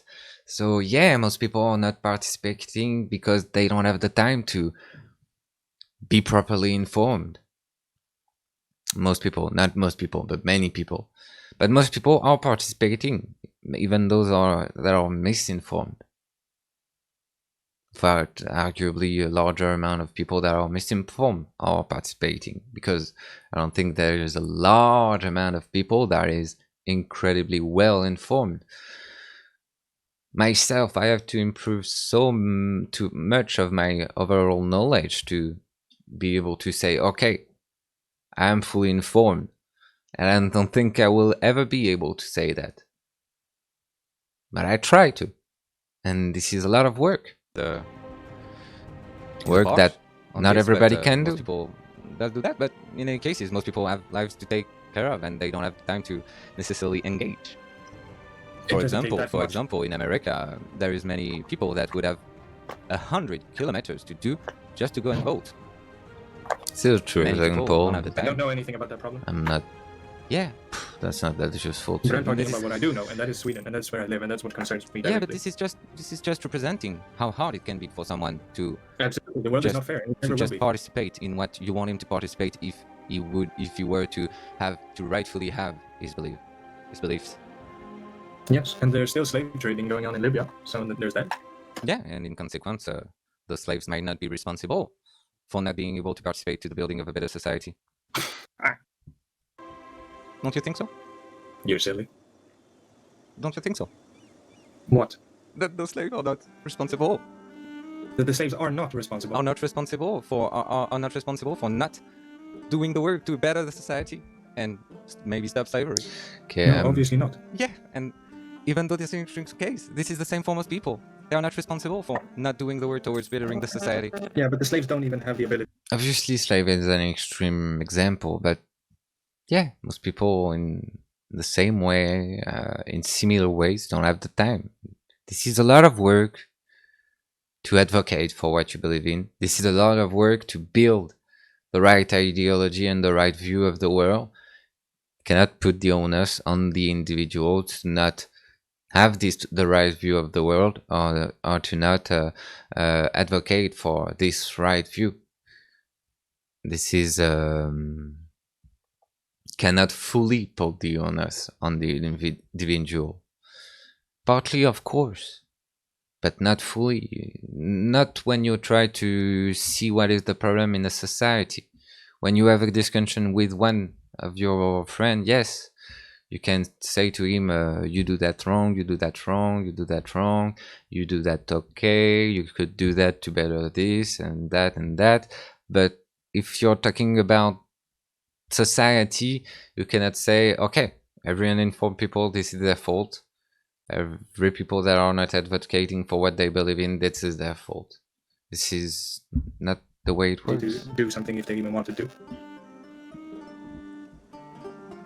Yeah, but many people in society don't have the ability to just quit I'm their gonna job increase and the speed. political campaign to I want to better end the that society. soon. manage shit Who like said that. you had to quit your job? Most people would have to. Why? Because they need time.